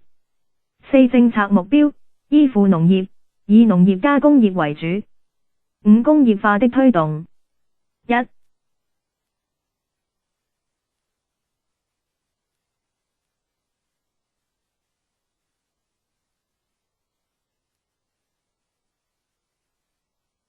時間1930年代。2.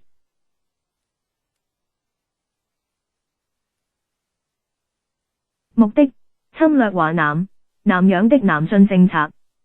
3.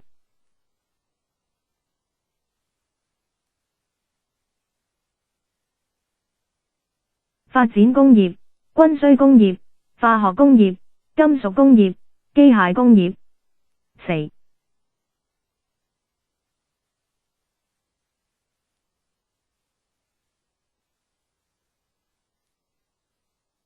結果，A 台灣成為日本南進的補給基地。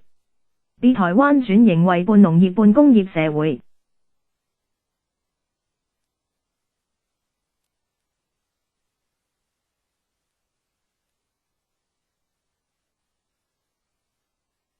Top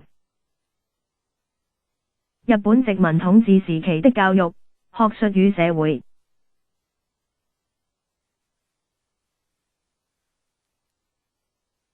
教育與學術發展。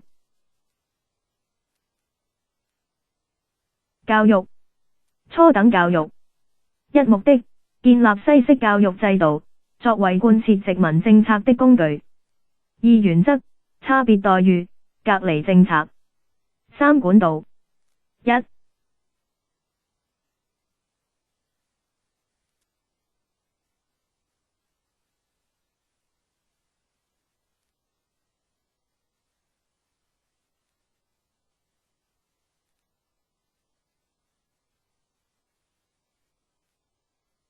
學校教育，公學校。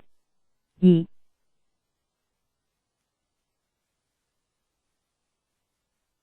社會教育，日語講習所。4課程特色，普及日語。5成效。1.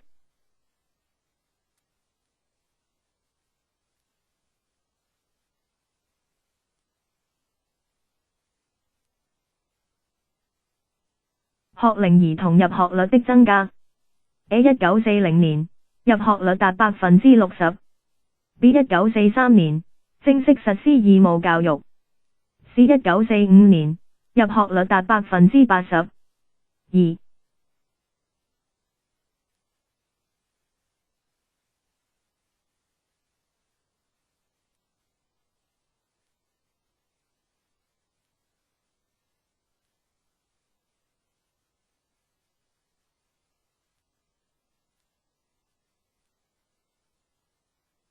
日語普及化。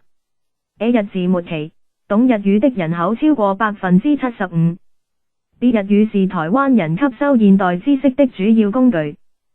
C 台灣成為雙語社會，大於日語並未成為台人的生活用語。中等教育。6職業教育。1.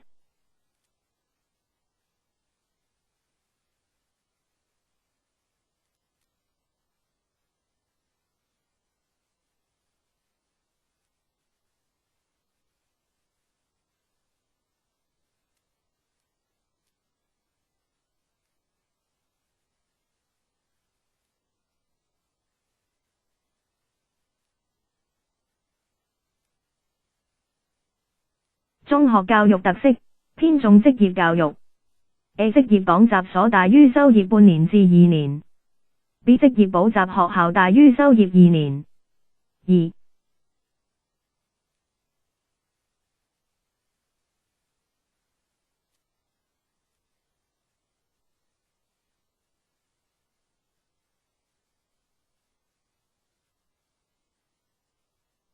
目的，基層技術人才可以自給自足，不再仰賴日本供應。7普通教育。1.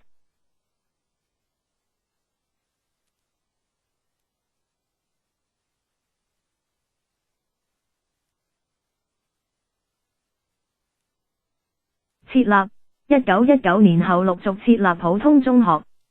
2.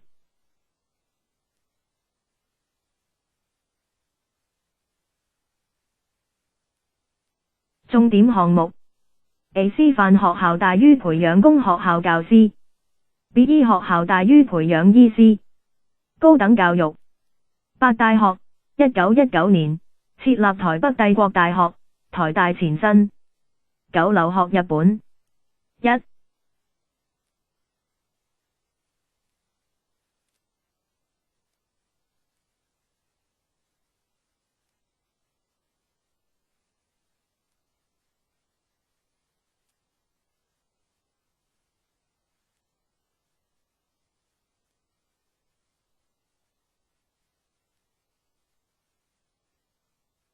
原因，台人在台升學不易，青年多往日本留學。2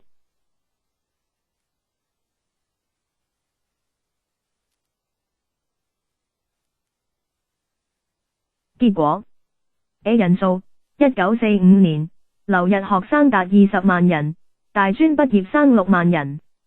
B 學習課程，醫學最多，法學、商學、經濟學居次。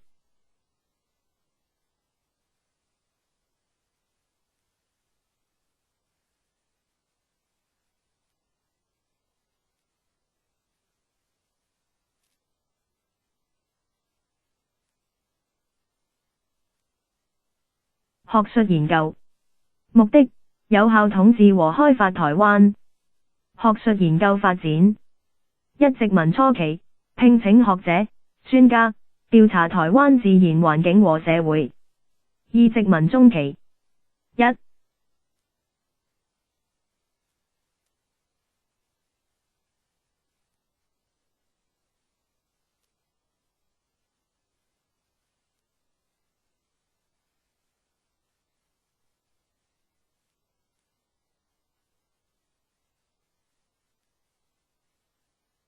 設立機構，舊觀調查會、研究所。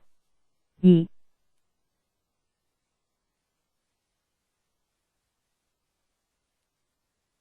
研究重點 A 台灣傳統制度 B 台灣風俗習慣 C 台灣醫事衛生 D 台灣產業。1920年代後，高等教育完備，成為學術研究中心。結果，奠定台灣人民自然及應用科學研究的基礎。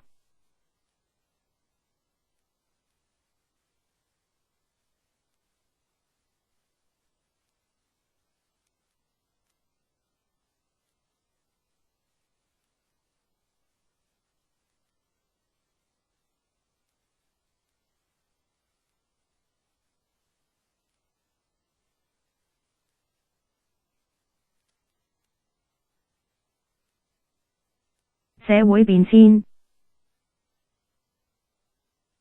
人口增加。人口增加原因：一防治熱帶傳染病；2加強公共衛生；3改善交通、產業、教育。結果大於高出生率、低死亡率。4 1896年260萬人；5 1943年660萬人。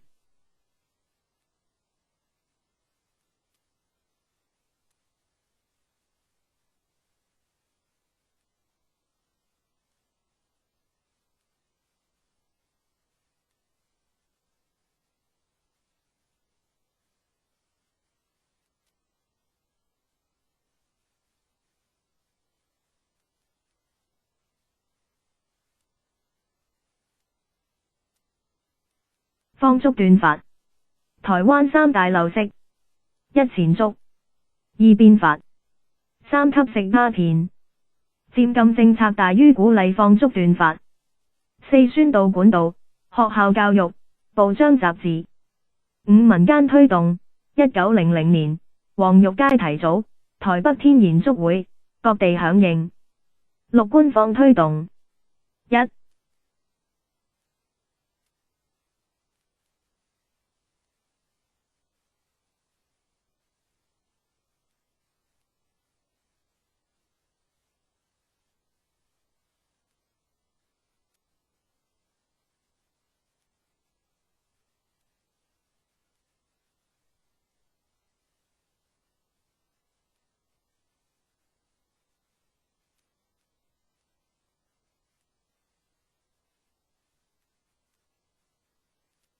利用保甲制度，限期推動放縮斷髮。2.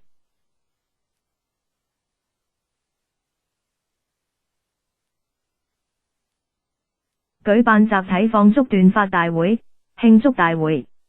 7影響。1.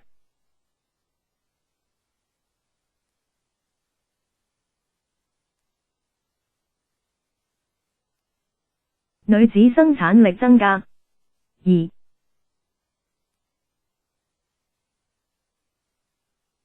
產生衣服改裝風氣。3.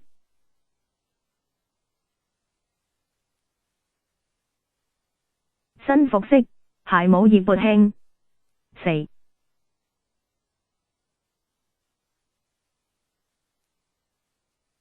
審美觀念改變。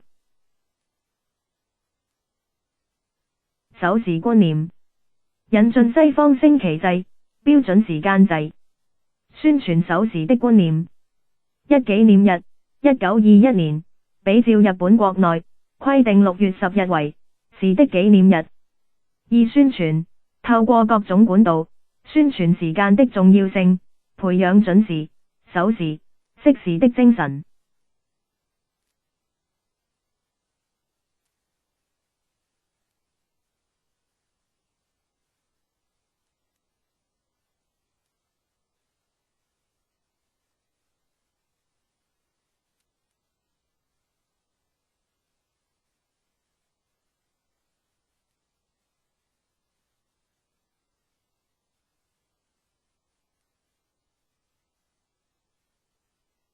守法觀念，防範犯罪，警察、保甲制度，法治教育，透過學校、社會教育灌輸現代法治觀念和知識。結果：1司法公平性，司法維持公平和正義，獲社會大眾的信賴。2守法的觀念，民眾養成安分守義、重秩序、守紀律的習慣。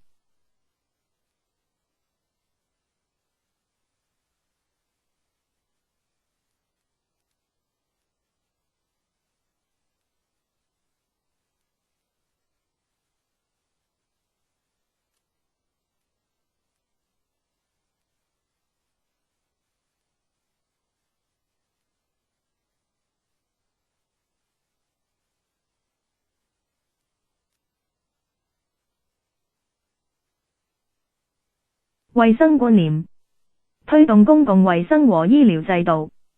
1建造自來水工程。2修築地下排水工程。3各戶備有垃圾箱，清理廢棄物。4定期實施社區環境的清潔活動。5實施防疫工作，預防注射、消毒、補樹、驗血、給藥。結果：6有效防治傳染病，鼠疫、瘧疾、霍亂、傷寒等傳染病受到控制。7改變台人的醫療衛生觀念和習慣。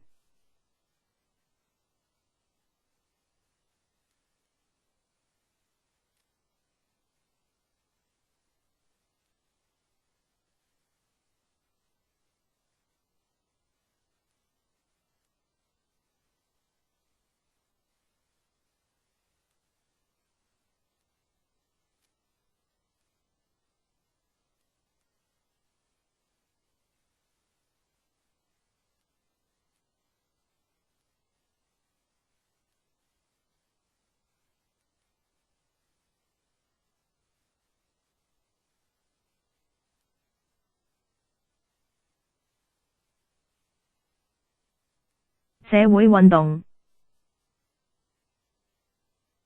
社會運動。社會運動的興起。1時間，1920年代起。2合法手段，集會、演講、請願、抗議。3目的，改革不合理的殖民統治。台灣議會請願運動。4發起人，林獻堂。5方式，連續15次的聯署請願。1921年至1934年。6目的，設立自治的台灣議會。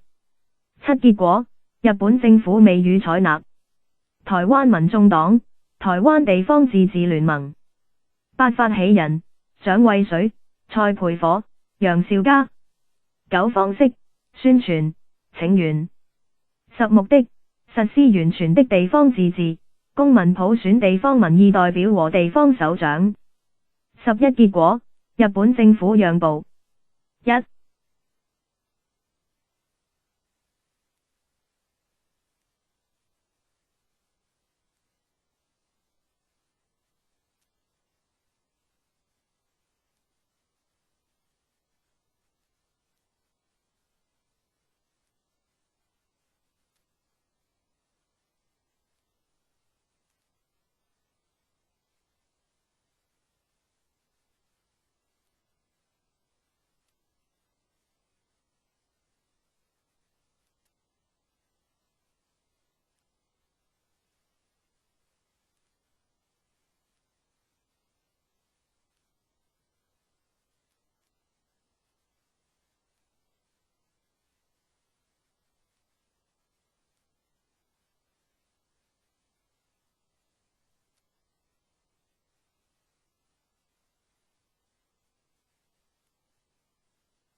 1935年改革地方政治制度，地方民意代表半數民選產生。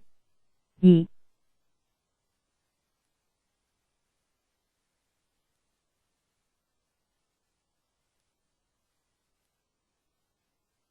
選舉權的獲得，台灣男性合乎資格，獲得選舉權和被選舉權。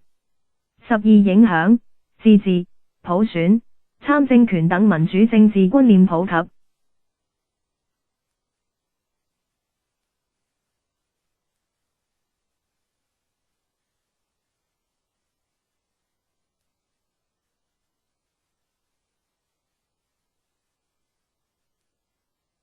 文化運動時間1921年。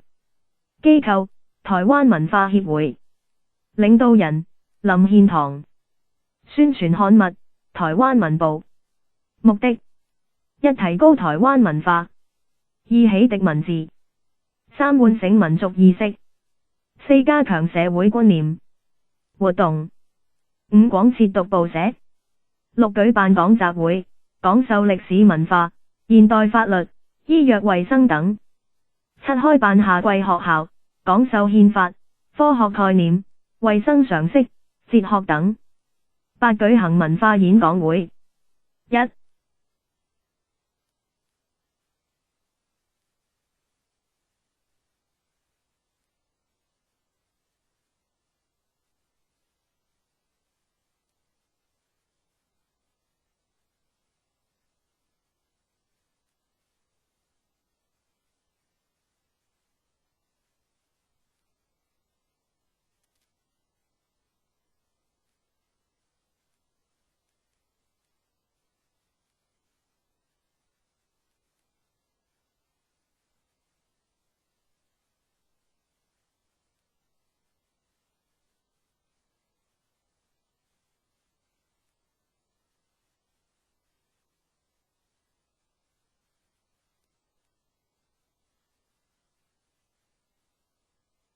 全部新知。2. 批判殖民政治。3.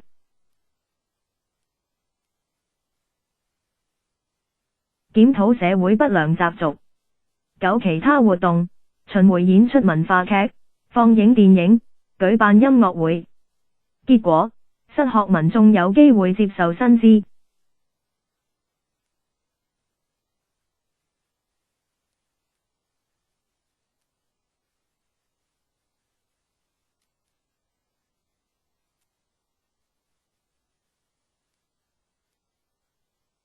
農工運動時間1920年代中期。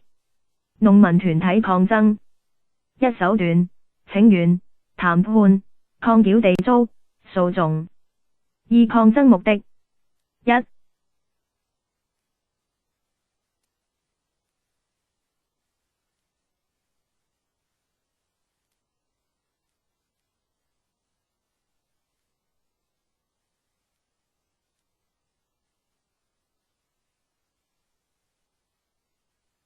糖廠的甘蔗採收價格過低。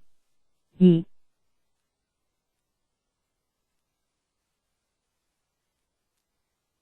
降低地租。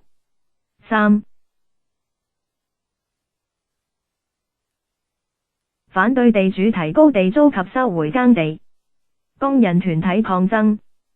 3. 手段：聯合罷工、代工、談判。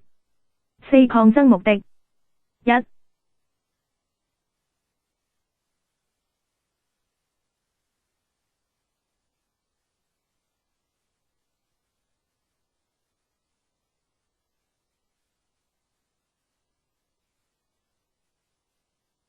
提高工資。2. 反對僱主降低工資和任意解僱。3.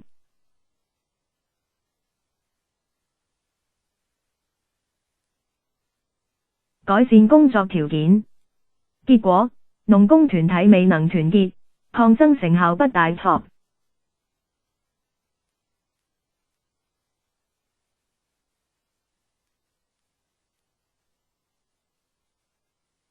中華民國在台灣的政治變遷。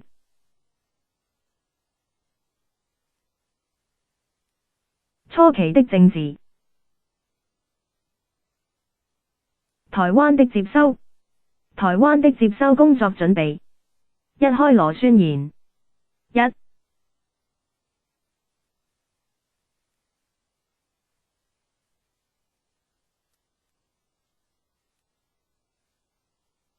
時間：1943年，民國32年。2.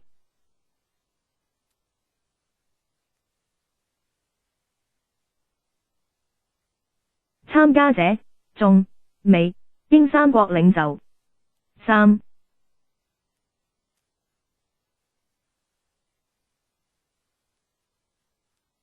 決議：戰後日本歸還中國東北、台灣、澎湖。2. 台灣調查委員會。1.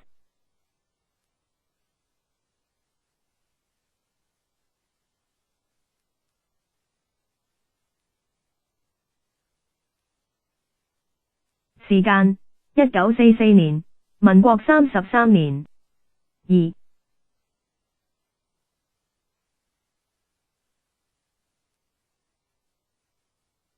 職責：展開接收台灣的工作。台灣省行政長官公署。3. 正式接收台灣。1.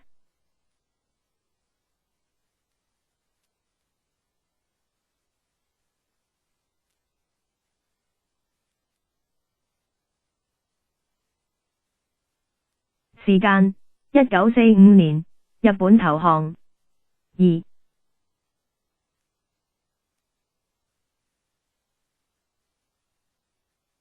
行政長官陳儀。3.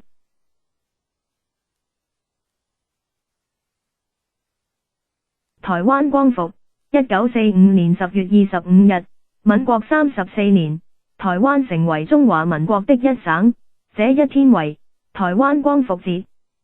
4. 行政措施失當大於引發民怨。1.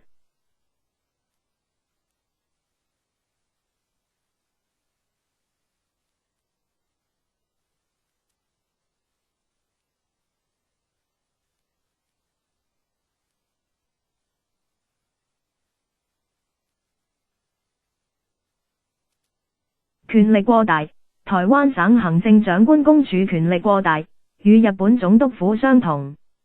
2.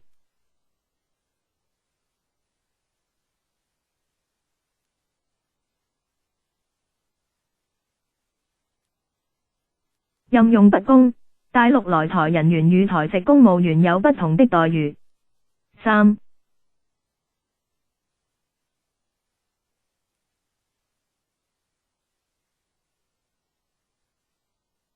其他失政。A. 行政缺乏效率。B. 官員貪污腐化。C. 軍隊紀律敗壞。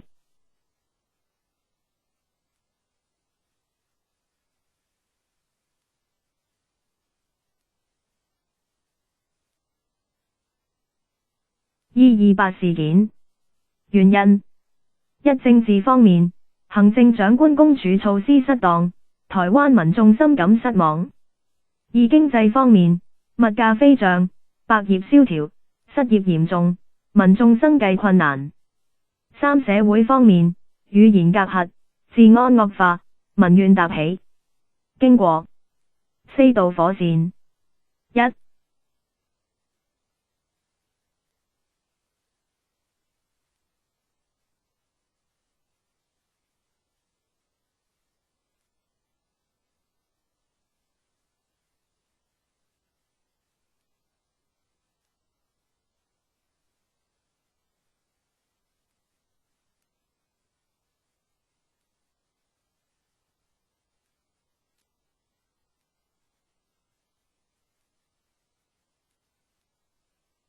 時間1947年2月27日，民國36年。二、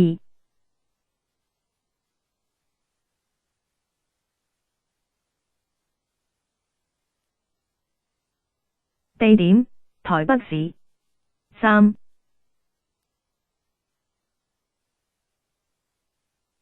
原因煙酒專賣局查緝私煙，處理失當，傷及民眾，引起群眾憤怒。四、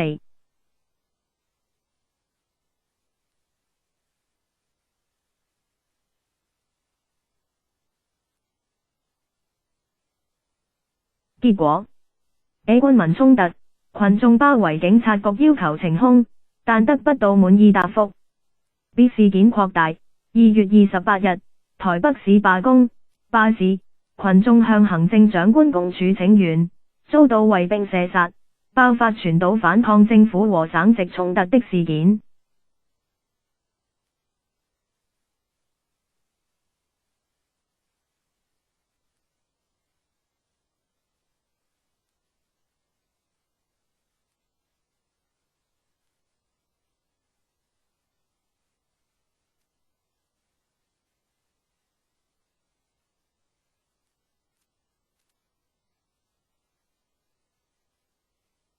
5、陳儀處置失當。一、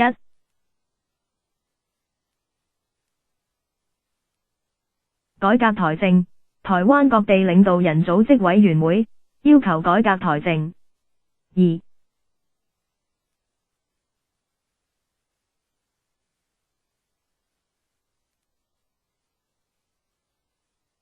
武力鎮壓，陳儀以台人叛亂為由，要求中央政府派軍來台鎮壓。善後，近年來，政府採取一連串的善後措施，彌平228事件的傷痕。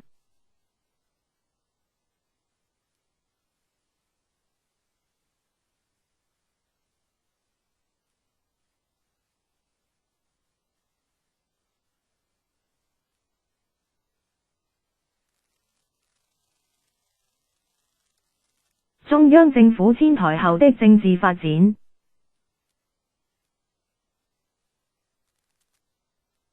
國民政府的遷台時間1949年，民國38年。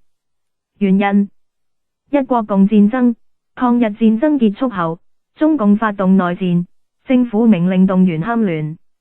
二、內戰結束，1949年，民國38年，共軍佔領中國大陸，蔣中正總統引退。三、政府遷台。1949年底，民國38年，國民政府播遷來台。1950年，民國39年，蔣中正復行總統職務。四、改革，鞏固台灣、澎湖、金門、馬祖等基地，進行政治、經濟、社會改革。戒嚴時代。五、時間1949年5月，民國38年。六、執行單位，台灣省警備總司令部。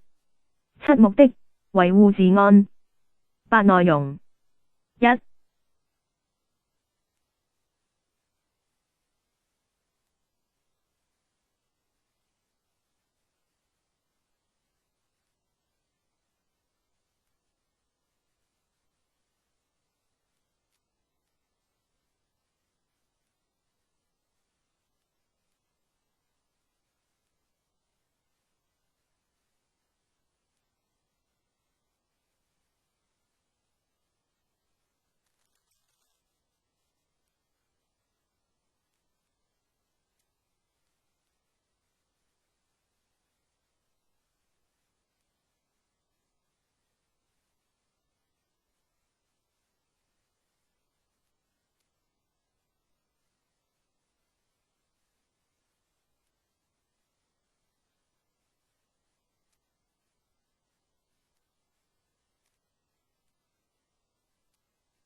台灣本島限制人民的言論、出版、集會、結社等自由。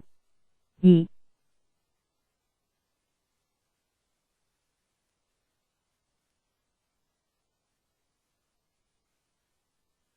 金門、馬祖地區 A 行政劃入戰地政務實驗區，實施軍事管理。B 社會限制住民的自由和參政權。C 軍事成年男子編為自衛隊，支援國軍作戰。9. 解除戒嚴。1.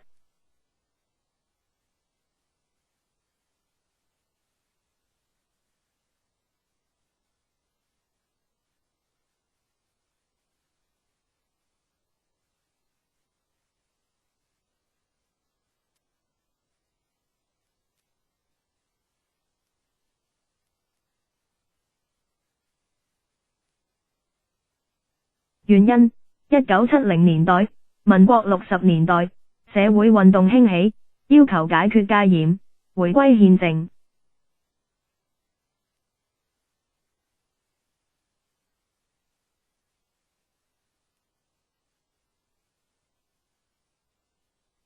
2. 解除戒嚴令。A 時間：1987年，民國76年。B 人物：蔣經國總統。C 政策：解除戒嚴令，開放黨禁、報禁。3.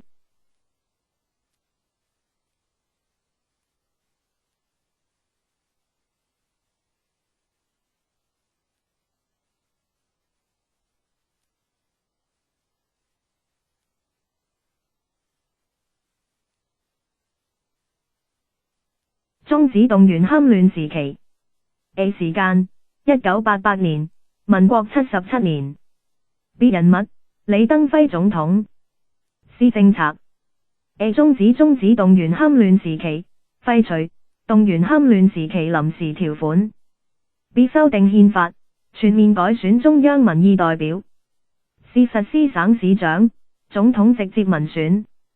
D 影響，開啟台灣政治民主化的新頁。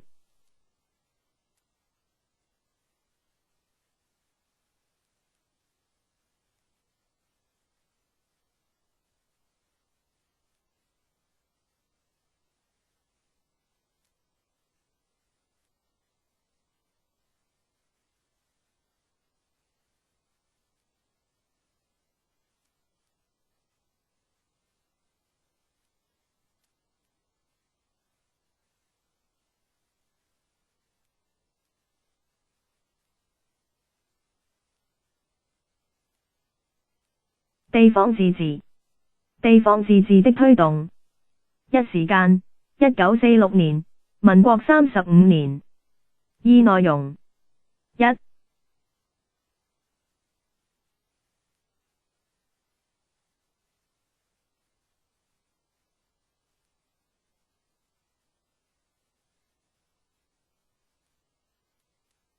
直接民選，鄉、鎮、區民代表，村、里長。2.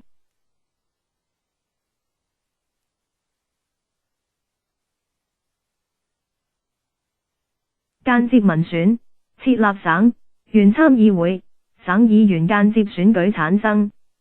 地方自治的擴大。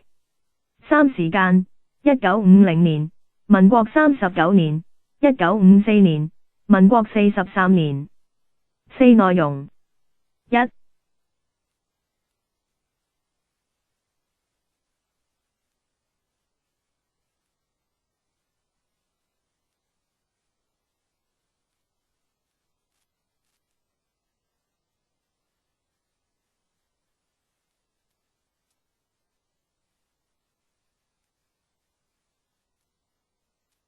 1950年，民國39年，縣、市地方首長和民意代表均直接民選。2.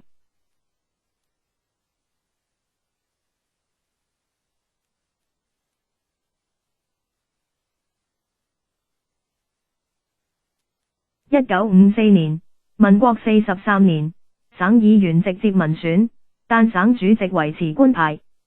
地方自治的落實。5. 改革呼聲。一、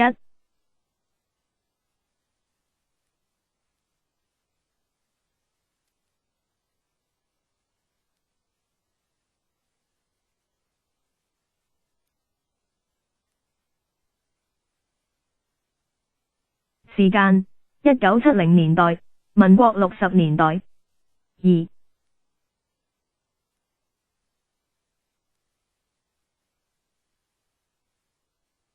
內容，省長民選，地方自治法制化。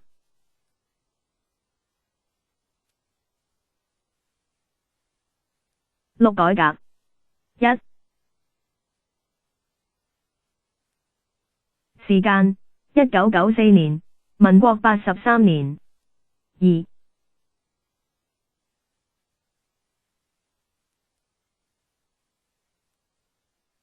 內容 A 立法，省縣自治法，直轄市自治法完成立法。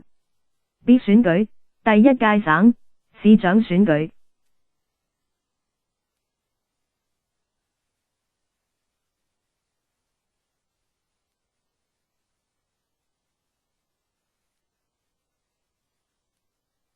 總統直選，間接選舉，第一屆至第八屆總統由國民大會選舉產生。直接民選。一、法源1995年，民國84年，國民大會通過總統、副總統直接民選辦法。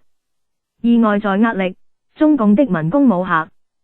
三、結果1996年，民國85年，台灣人選出李登輝，連戰為第9任中華民國總統、副總統。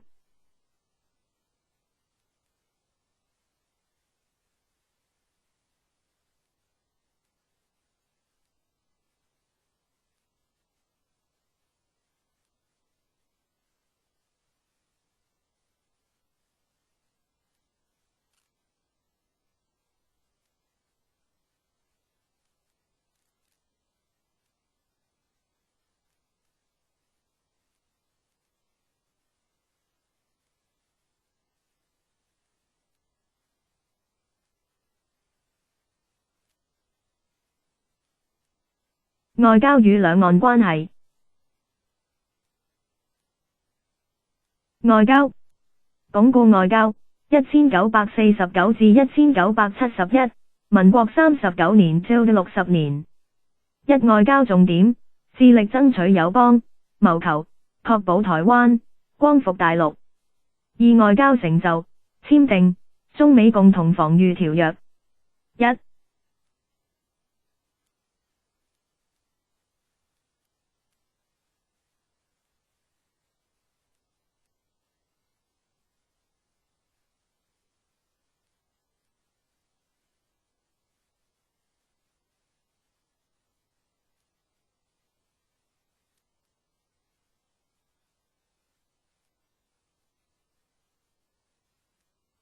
時間1954年，民國43年。二、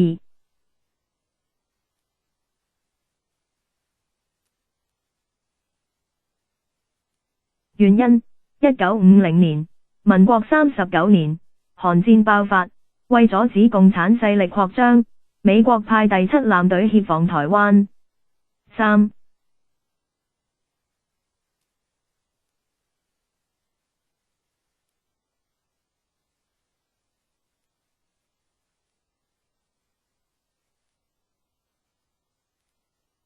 內容，美國提供台灣軍事、經濟援助。四、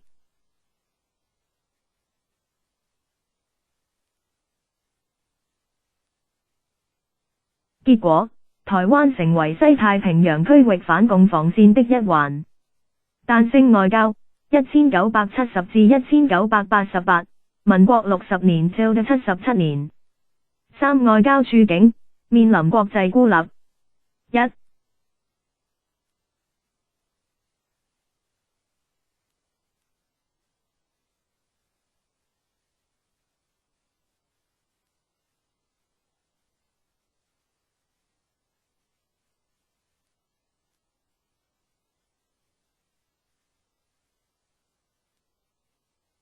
退出聯合國。A 時間1971年，民國60年。B 原因，聯合國接納中共入會，我國宣布退出。C 影響，台灣友邦紛紛改變立場。2.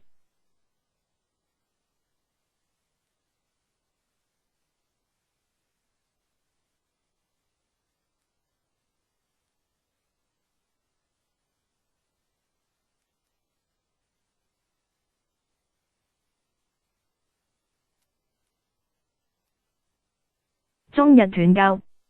A 時間，1972年，民國61年。B 日本承認中共。C 影響，其他國家陸續跟進。3.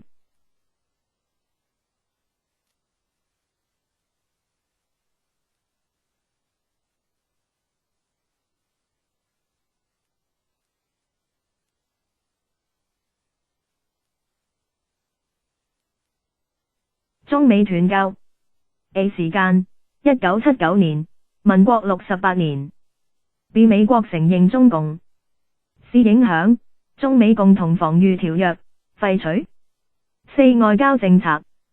1.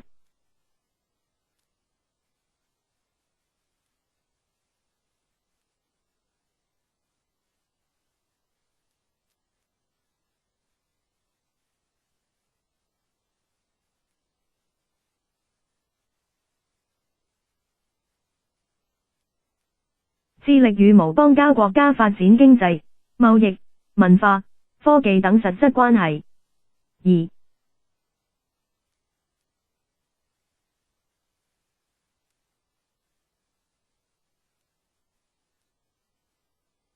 維持我國在國際組織的會籍和權利。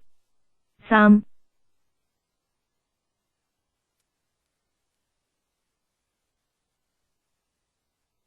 鞏固既有的邦交國家。4.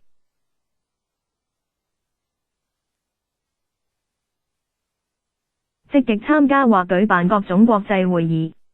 5.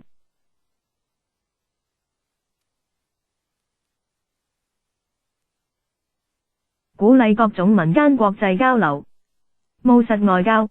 1988 tilde， 民國77年 tilde。5. 外交理念。1.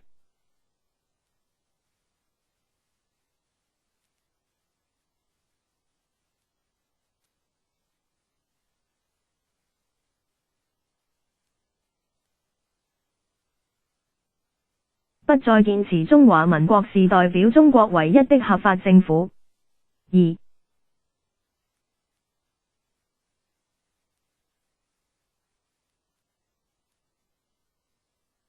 中華民國是一主權獨立國家。3.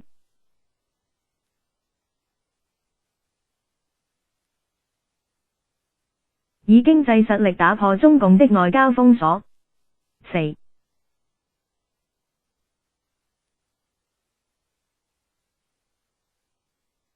確保中華民國的國際地位。6. 外交工作。1.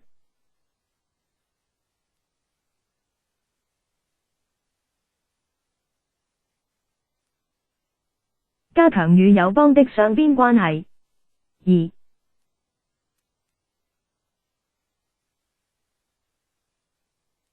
提升與無邦交國的實質關係。3.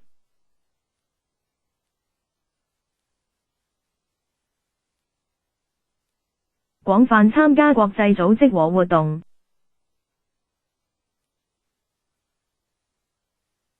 兩岸關係。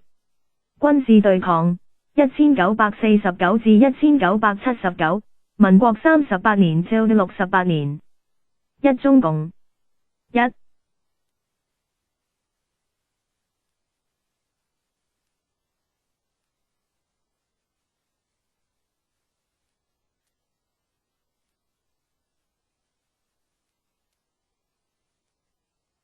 目標，武力攻取台灣。2.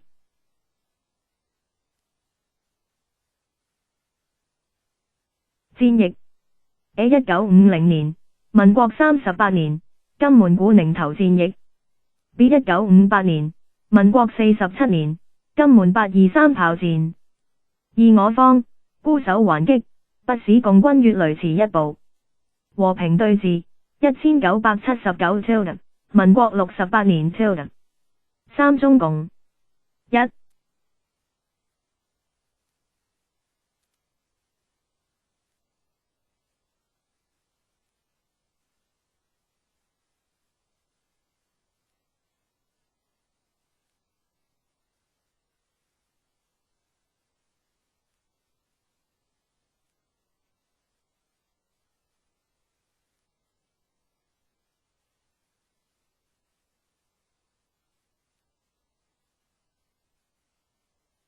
目標：和平統戰。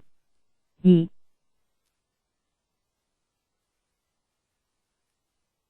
口號 A 倡議3通4流 A 3通，兩岸通郵、通商、通航 B 4流，兩岸經濟、文化、科技、體育交流 B 發表和平統一方針，提出一國兩制模式 C 警告不放棄武力統一。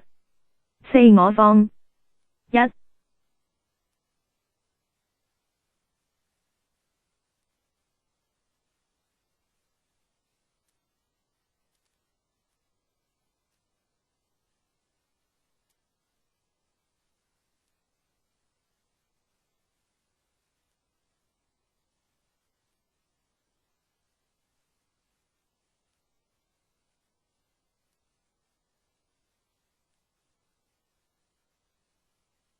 初期 A 反制，提出三民主義統一中國的準則。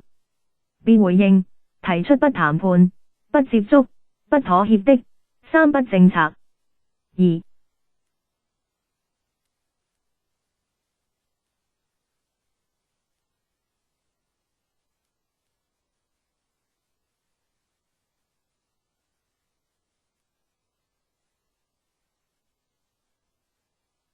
解決戒嚴後大於務實作法。A 1987年，民國76年，開放兩岸探親、文化交流、間接貿易。B 1990年，民國79年，政府設立機構負責大陸事務。A 總統府、國家統一委員會。B 行政院、大陸委員會。C 統一政策。A 依據國家統一綱領1991年。民國80年。B 方式交流互惠、互信合作、協商溝通。D 結果中共堅持一國兩制主張，兩岸關係未有突破性進展。Top。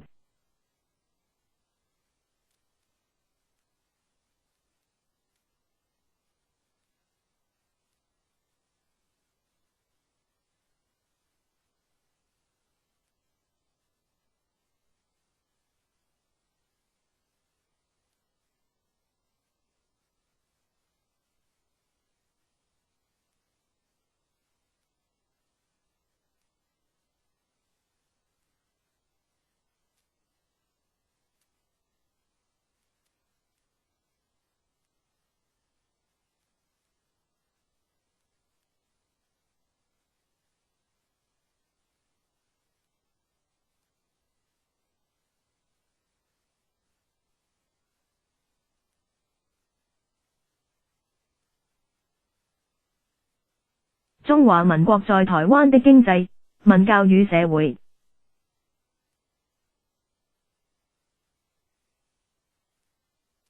經濟發展。土地改革。原因：台灣農地地租偏高，田農權益缺乏保障。目標：照顧多數田農，達到農地農有、農耕、農享。改革措施： 1.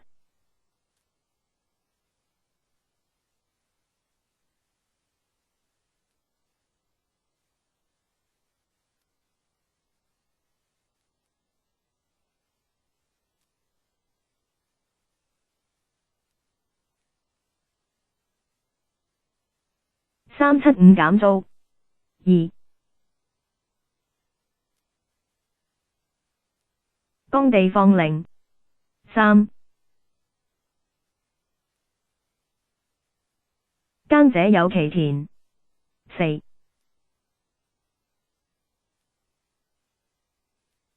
農地重劃。結果。5.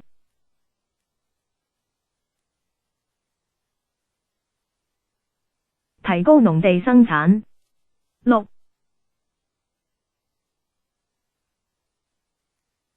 改善農民生活。7.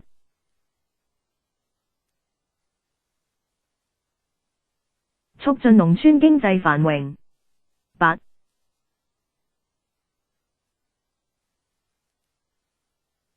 帶動工商業的發展。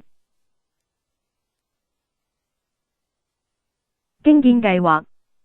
時間：1953年，民國42年，政府連續實施6期的4年經濟建設計劃。前3期經濟建設計劃。1. 政策目標：進口替代的工業化政策。1.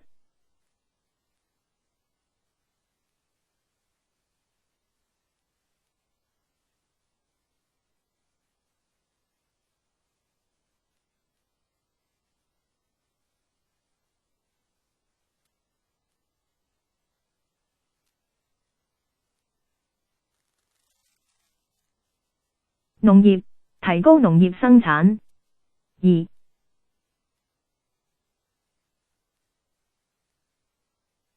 工業，扶植國內工業，增加生產，限制外國商品進口。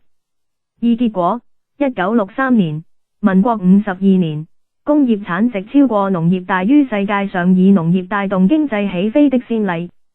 後3期經濟建設計劃。3. 政策目標：出口導向的工業化政策。4. 方法。1.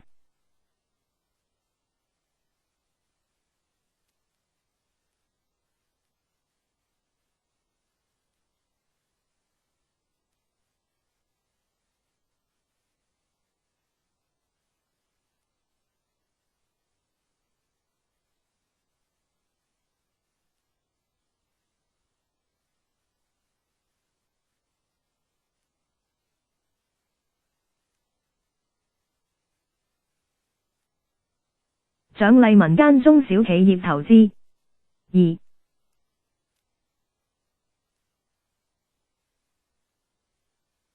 鼓勵出口。3. 設置加工出口區。5. 結果。1.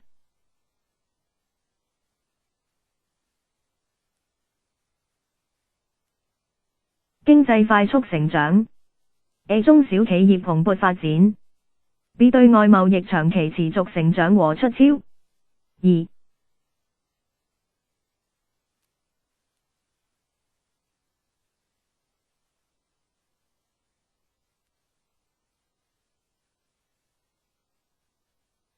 物價相當穩定。6. 影響。1.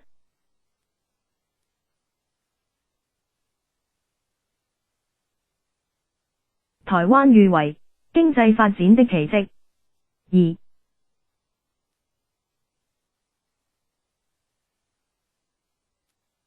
台灣躋身亞洲4小龍之列。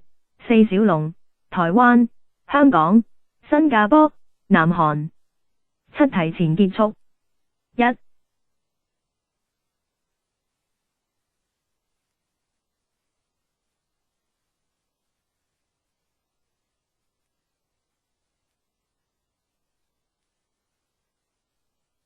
時間：1975年，民國64年。2.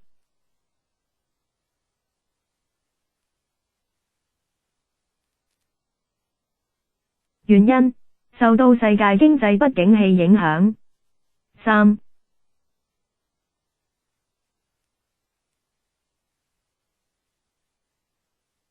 結果：提前結束第6期4年經建計劃。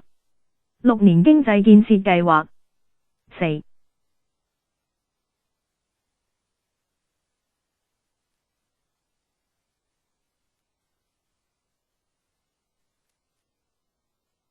時間：1973年，民國62年。5.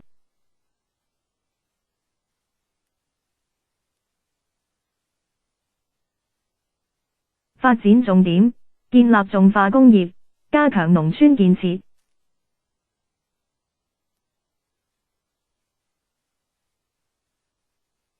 重大建設，十大建設。一時間，1973年，民國62年。二推動者，行政院長蔣經國。三建設內容。一、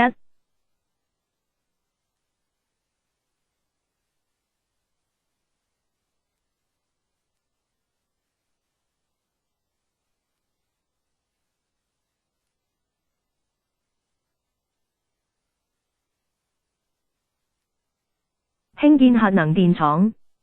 二、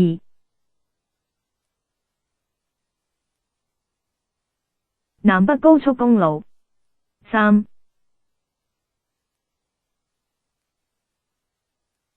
台中港。四、蘇澳港。五、北迴鐵路。六、石油化學工業，中油。七、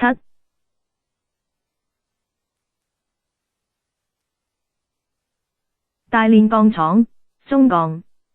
八、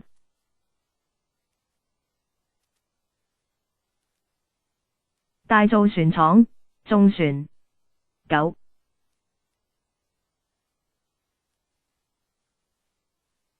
鐵路電氣化。十、桃園國際機場。12項建設。四時間，1979年，民國68年。五內容，交通、工業、農業、文化等。14項建設。1984年，民國73年，推動。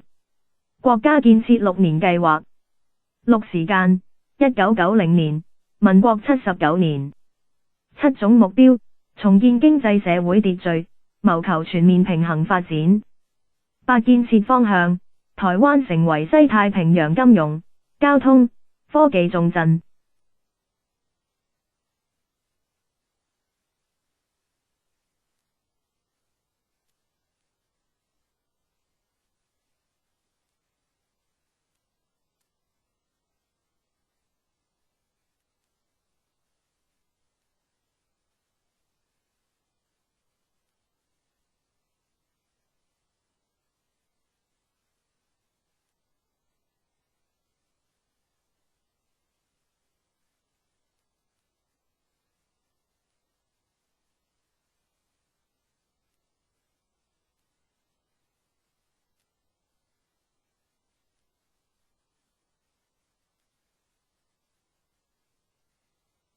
經濟自由化與國際化。時間：1984年，民國73年。經濟自由化。一目標，對外貿易、金融、產業經營的自由化。二作法。一、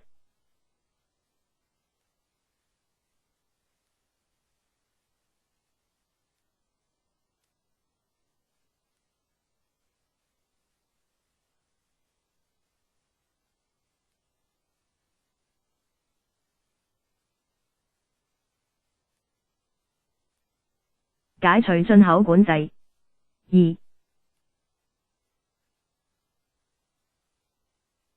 降低關稅稅率。三、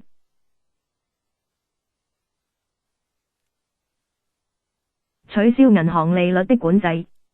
四、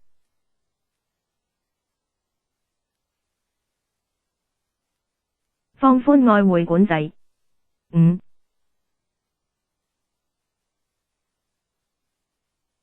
開放民間設立銀行。六、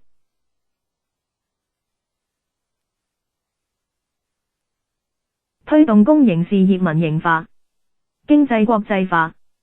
三作法。一、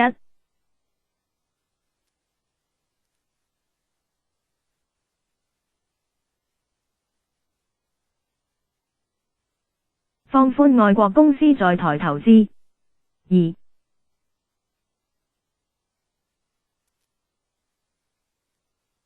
設立台灣境外轉運中心。3.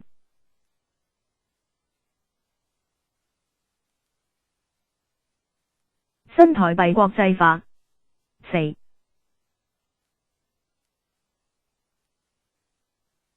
籌設亞太轉運中心。4. 目的，台灣成為亞太地區的運輸、金融、資訊的重鎮。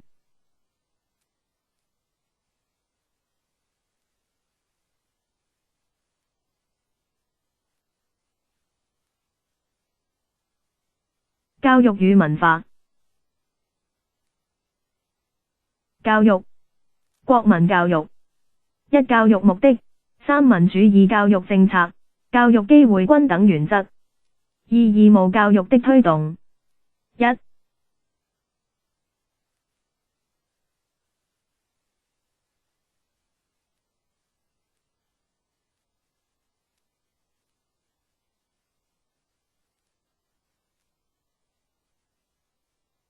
起源，日本殖民統治末期，台灣已有義務教育。2.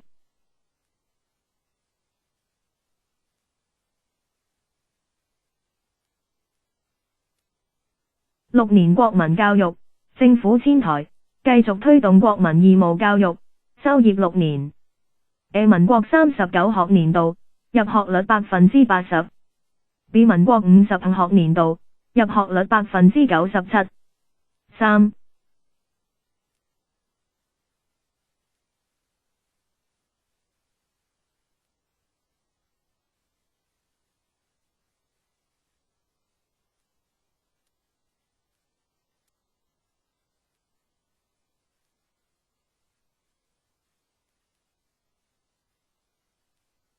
9年國民教育。時間1968年，民國57年。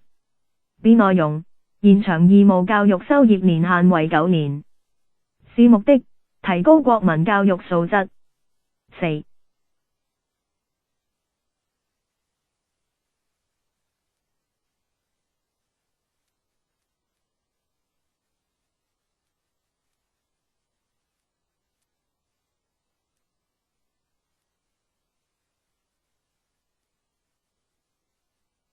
教育發展重點。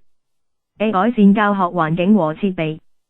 均衡城鄉教育水準。C. 研發新教材教法。中等教育。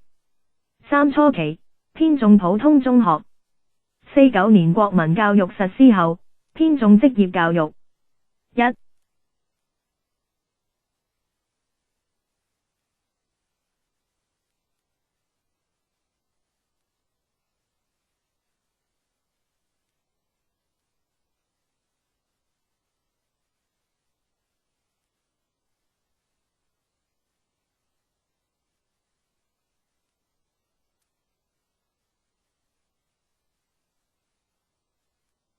原因，配合經濟建設之需。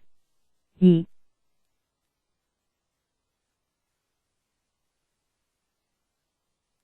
高職生大量增加。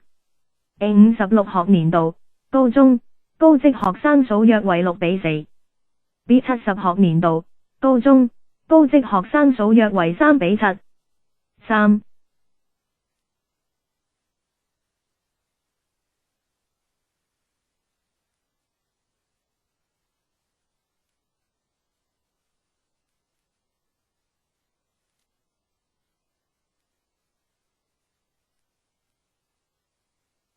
職業教育取向。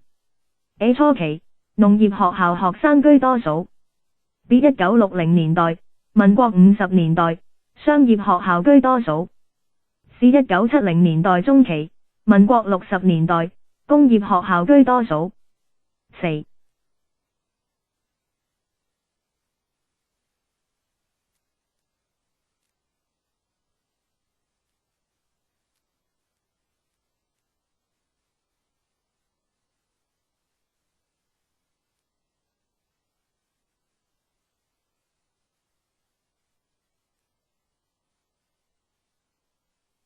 職業教育成效，配合經濟發展，培育基層技術人才。5. 近年來，為延長國民教育預作準備，開放高中增班設校限制。高等教育。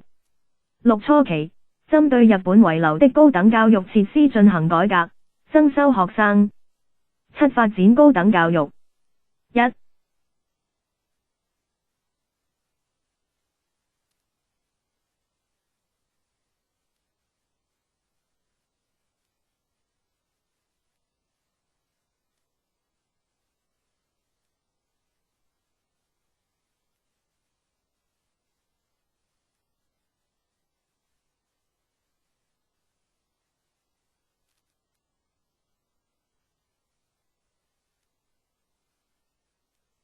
時間：1960年代，民國50年代。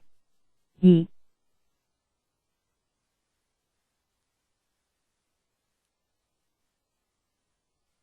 原因：配合經濟建設之需。3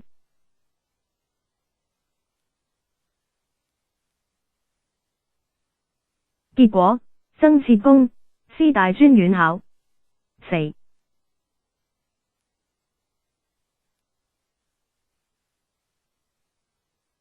成長情況。A39學年度7所大專院校，學生6500人。B83學年度120所大專院校，學生50萬人。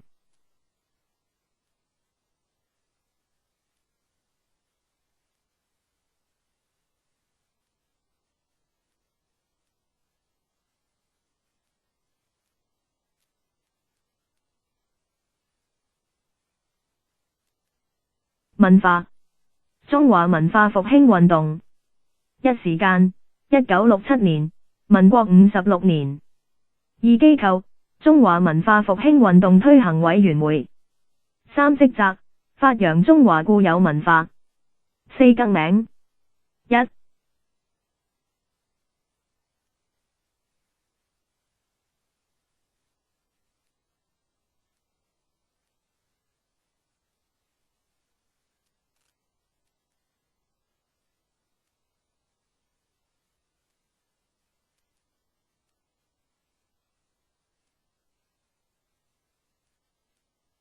時間：1991年，民國80年。2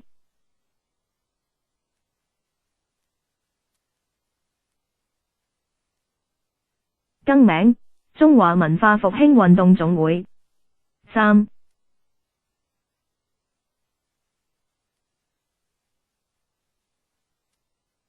增加職責：從事台、澎、金、馬地區鄉土文化的研究和推廣。文化建設。5文化建設受重視。1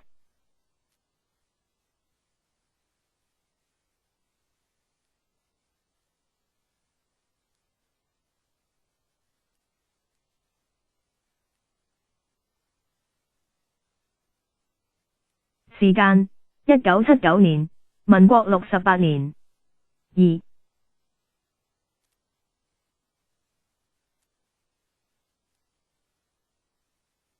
內容：文化建設列為12項建設之一。6文化專責機構的成立。1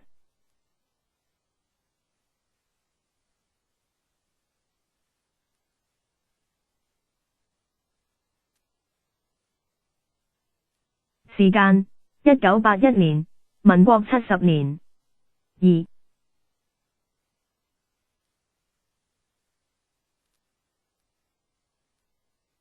機構：行政院文化建設委員會。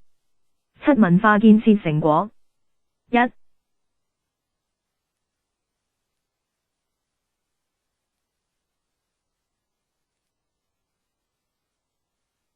各縣市成立文化中心。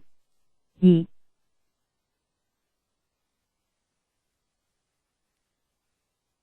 文化資產的維護和保存。3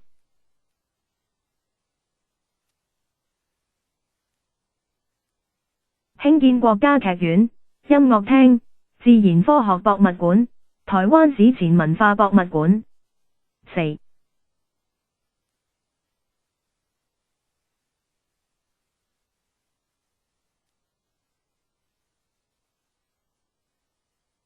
各縣市展開地方志的編纂。5.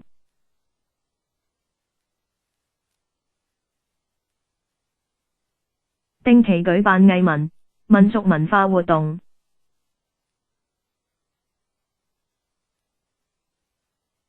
社會變遷。人口變遷。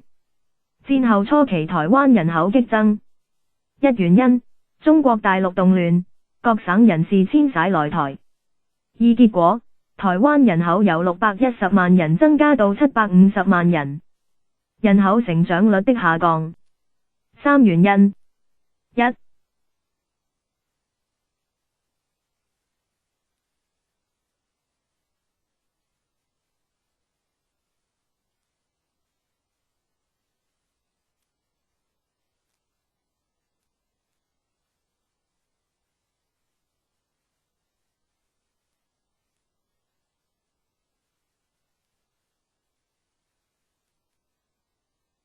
社會、經濟發展影響。二、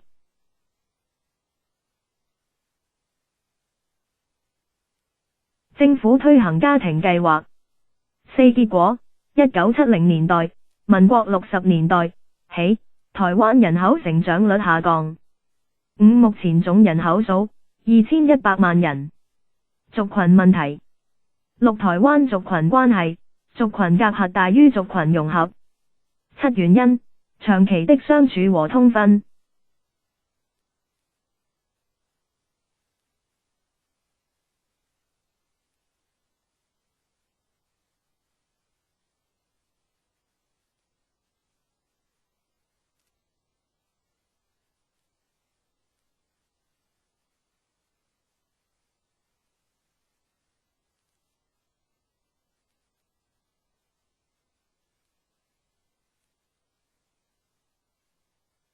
社會福利。初期，偏重經濟發展，社會立法未能滿足社會變遷。社會福利法制的推動。一時間，1971年，民國60年。二內容。一、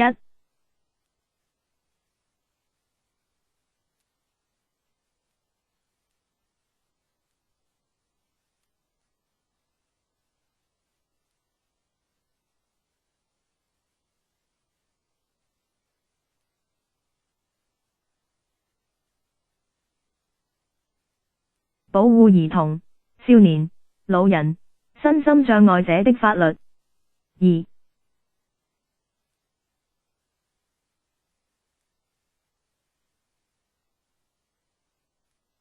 就業輔導、職業訓練、社會救助等相關法律。社會安全制度。三、社會安全制度的推動。一、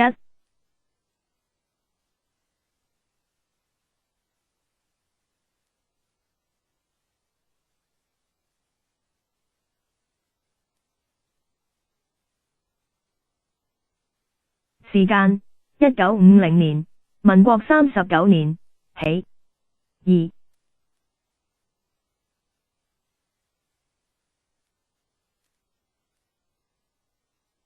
內容，勞工保險、軍人保險、公教人員保險、農民健康保險。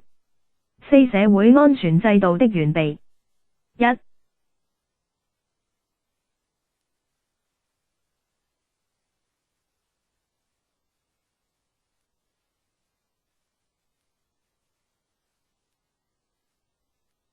時間1995年，民國84年。二、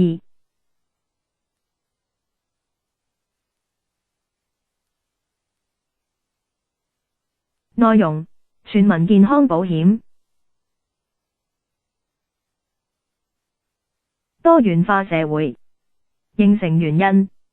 一、經濟高度成長，台灣由半農半工社會轉為工商社會。二、教育普及及社會開放，職業、社團、思想、價值觀念均呈現多元化現象。多元化社會的意義。三、有助台灣社會的融合。四、促進台灣政治民主化。Top。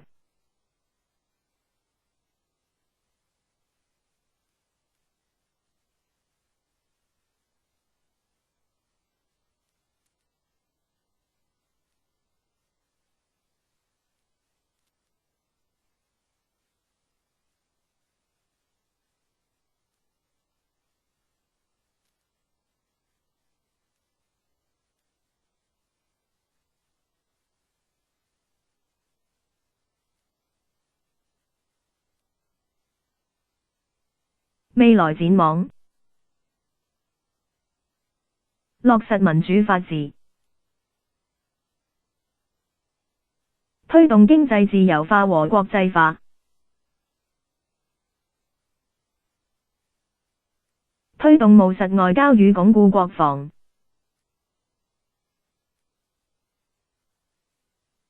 建立兩岸正常關係。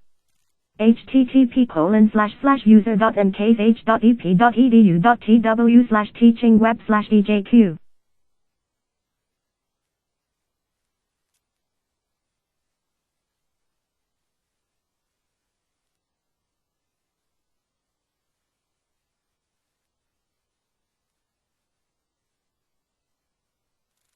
帝品陷品為抗元國王父為余元英總暗提千分之草莽定千分之龍千分之罪女赤千分之分撇千分之坤啤正千分之葉為曾千分之變豬千分之制千分之子屌號舊皮咬千分之舊主叫虎射岸景千分之讓農賊批求星不如千分之善意義千分之陷張豪農富牽陷葵陰地浪園門口靈熱陷然猶豫抱響而響千分之烏撈雷雲如元龍最讚親邊替甲與沙雲如親邊小虎戀背赤角陷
遇匪卑陷盤陷廉，啤射岸遇鼠領眼矯具，穿小低軍匪三分之二陷地安房燉三分之二陷贈陷硬千分之二屌遇平挑加戀陷癲離陀平小陷 W 潑戀陷塔千分之正敵雲龍。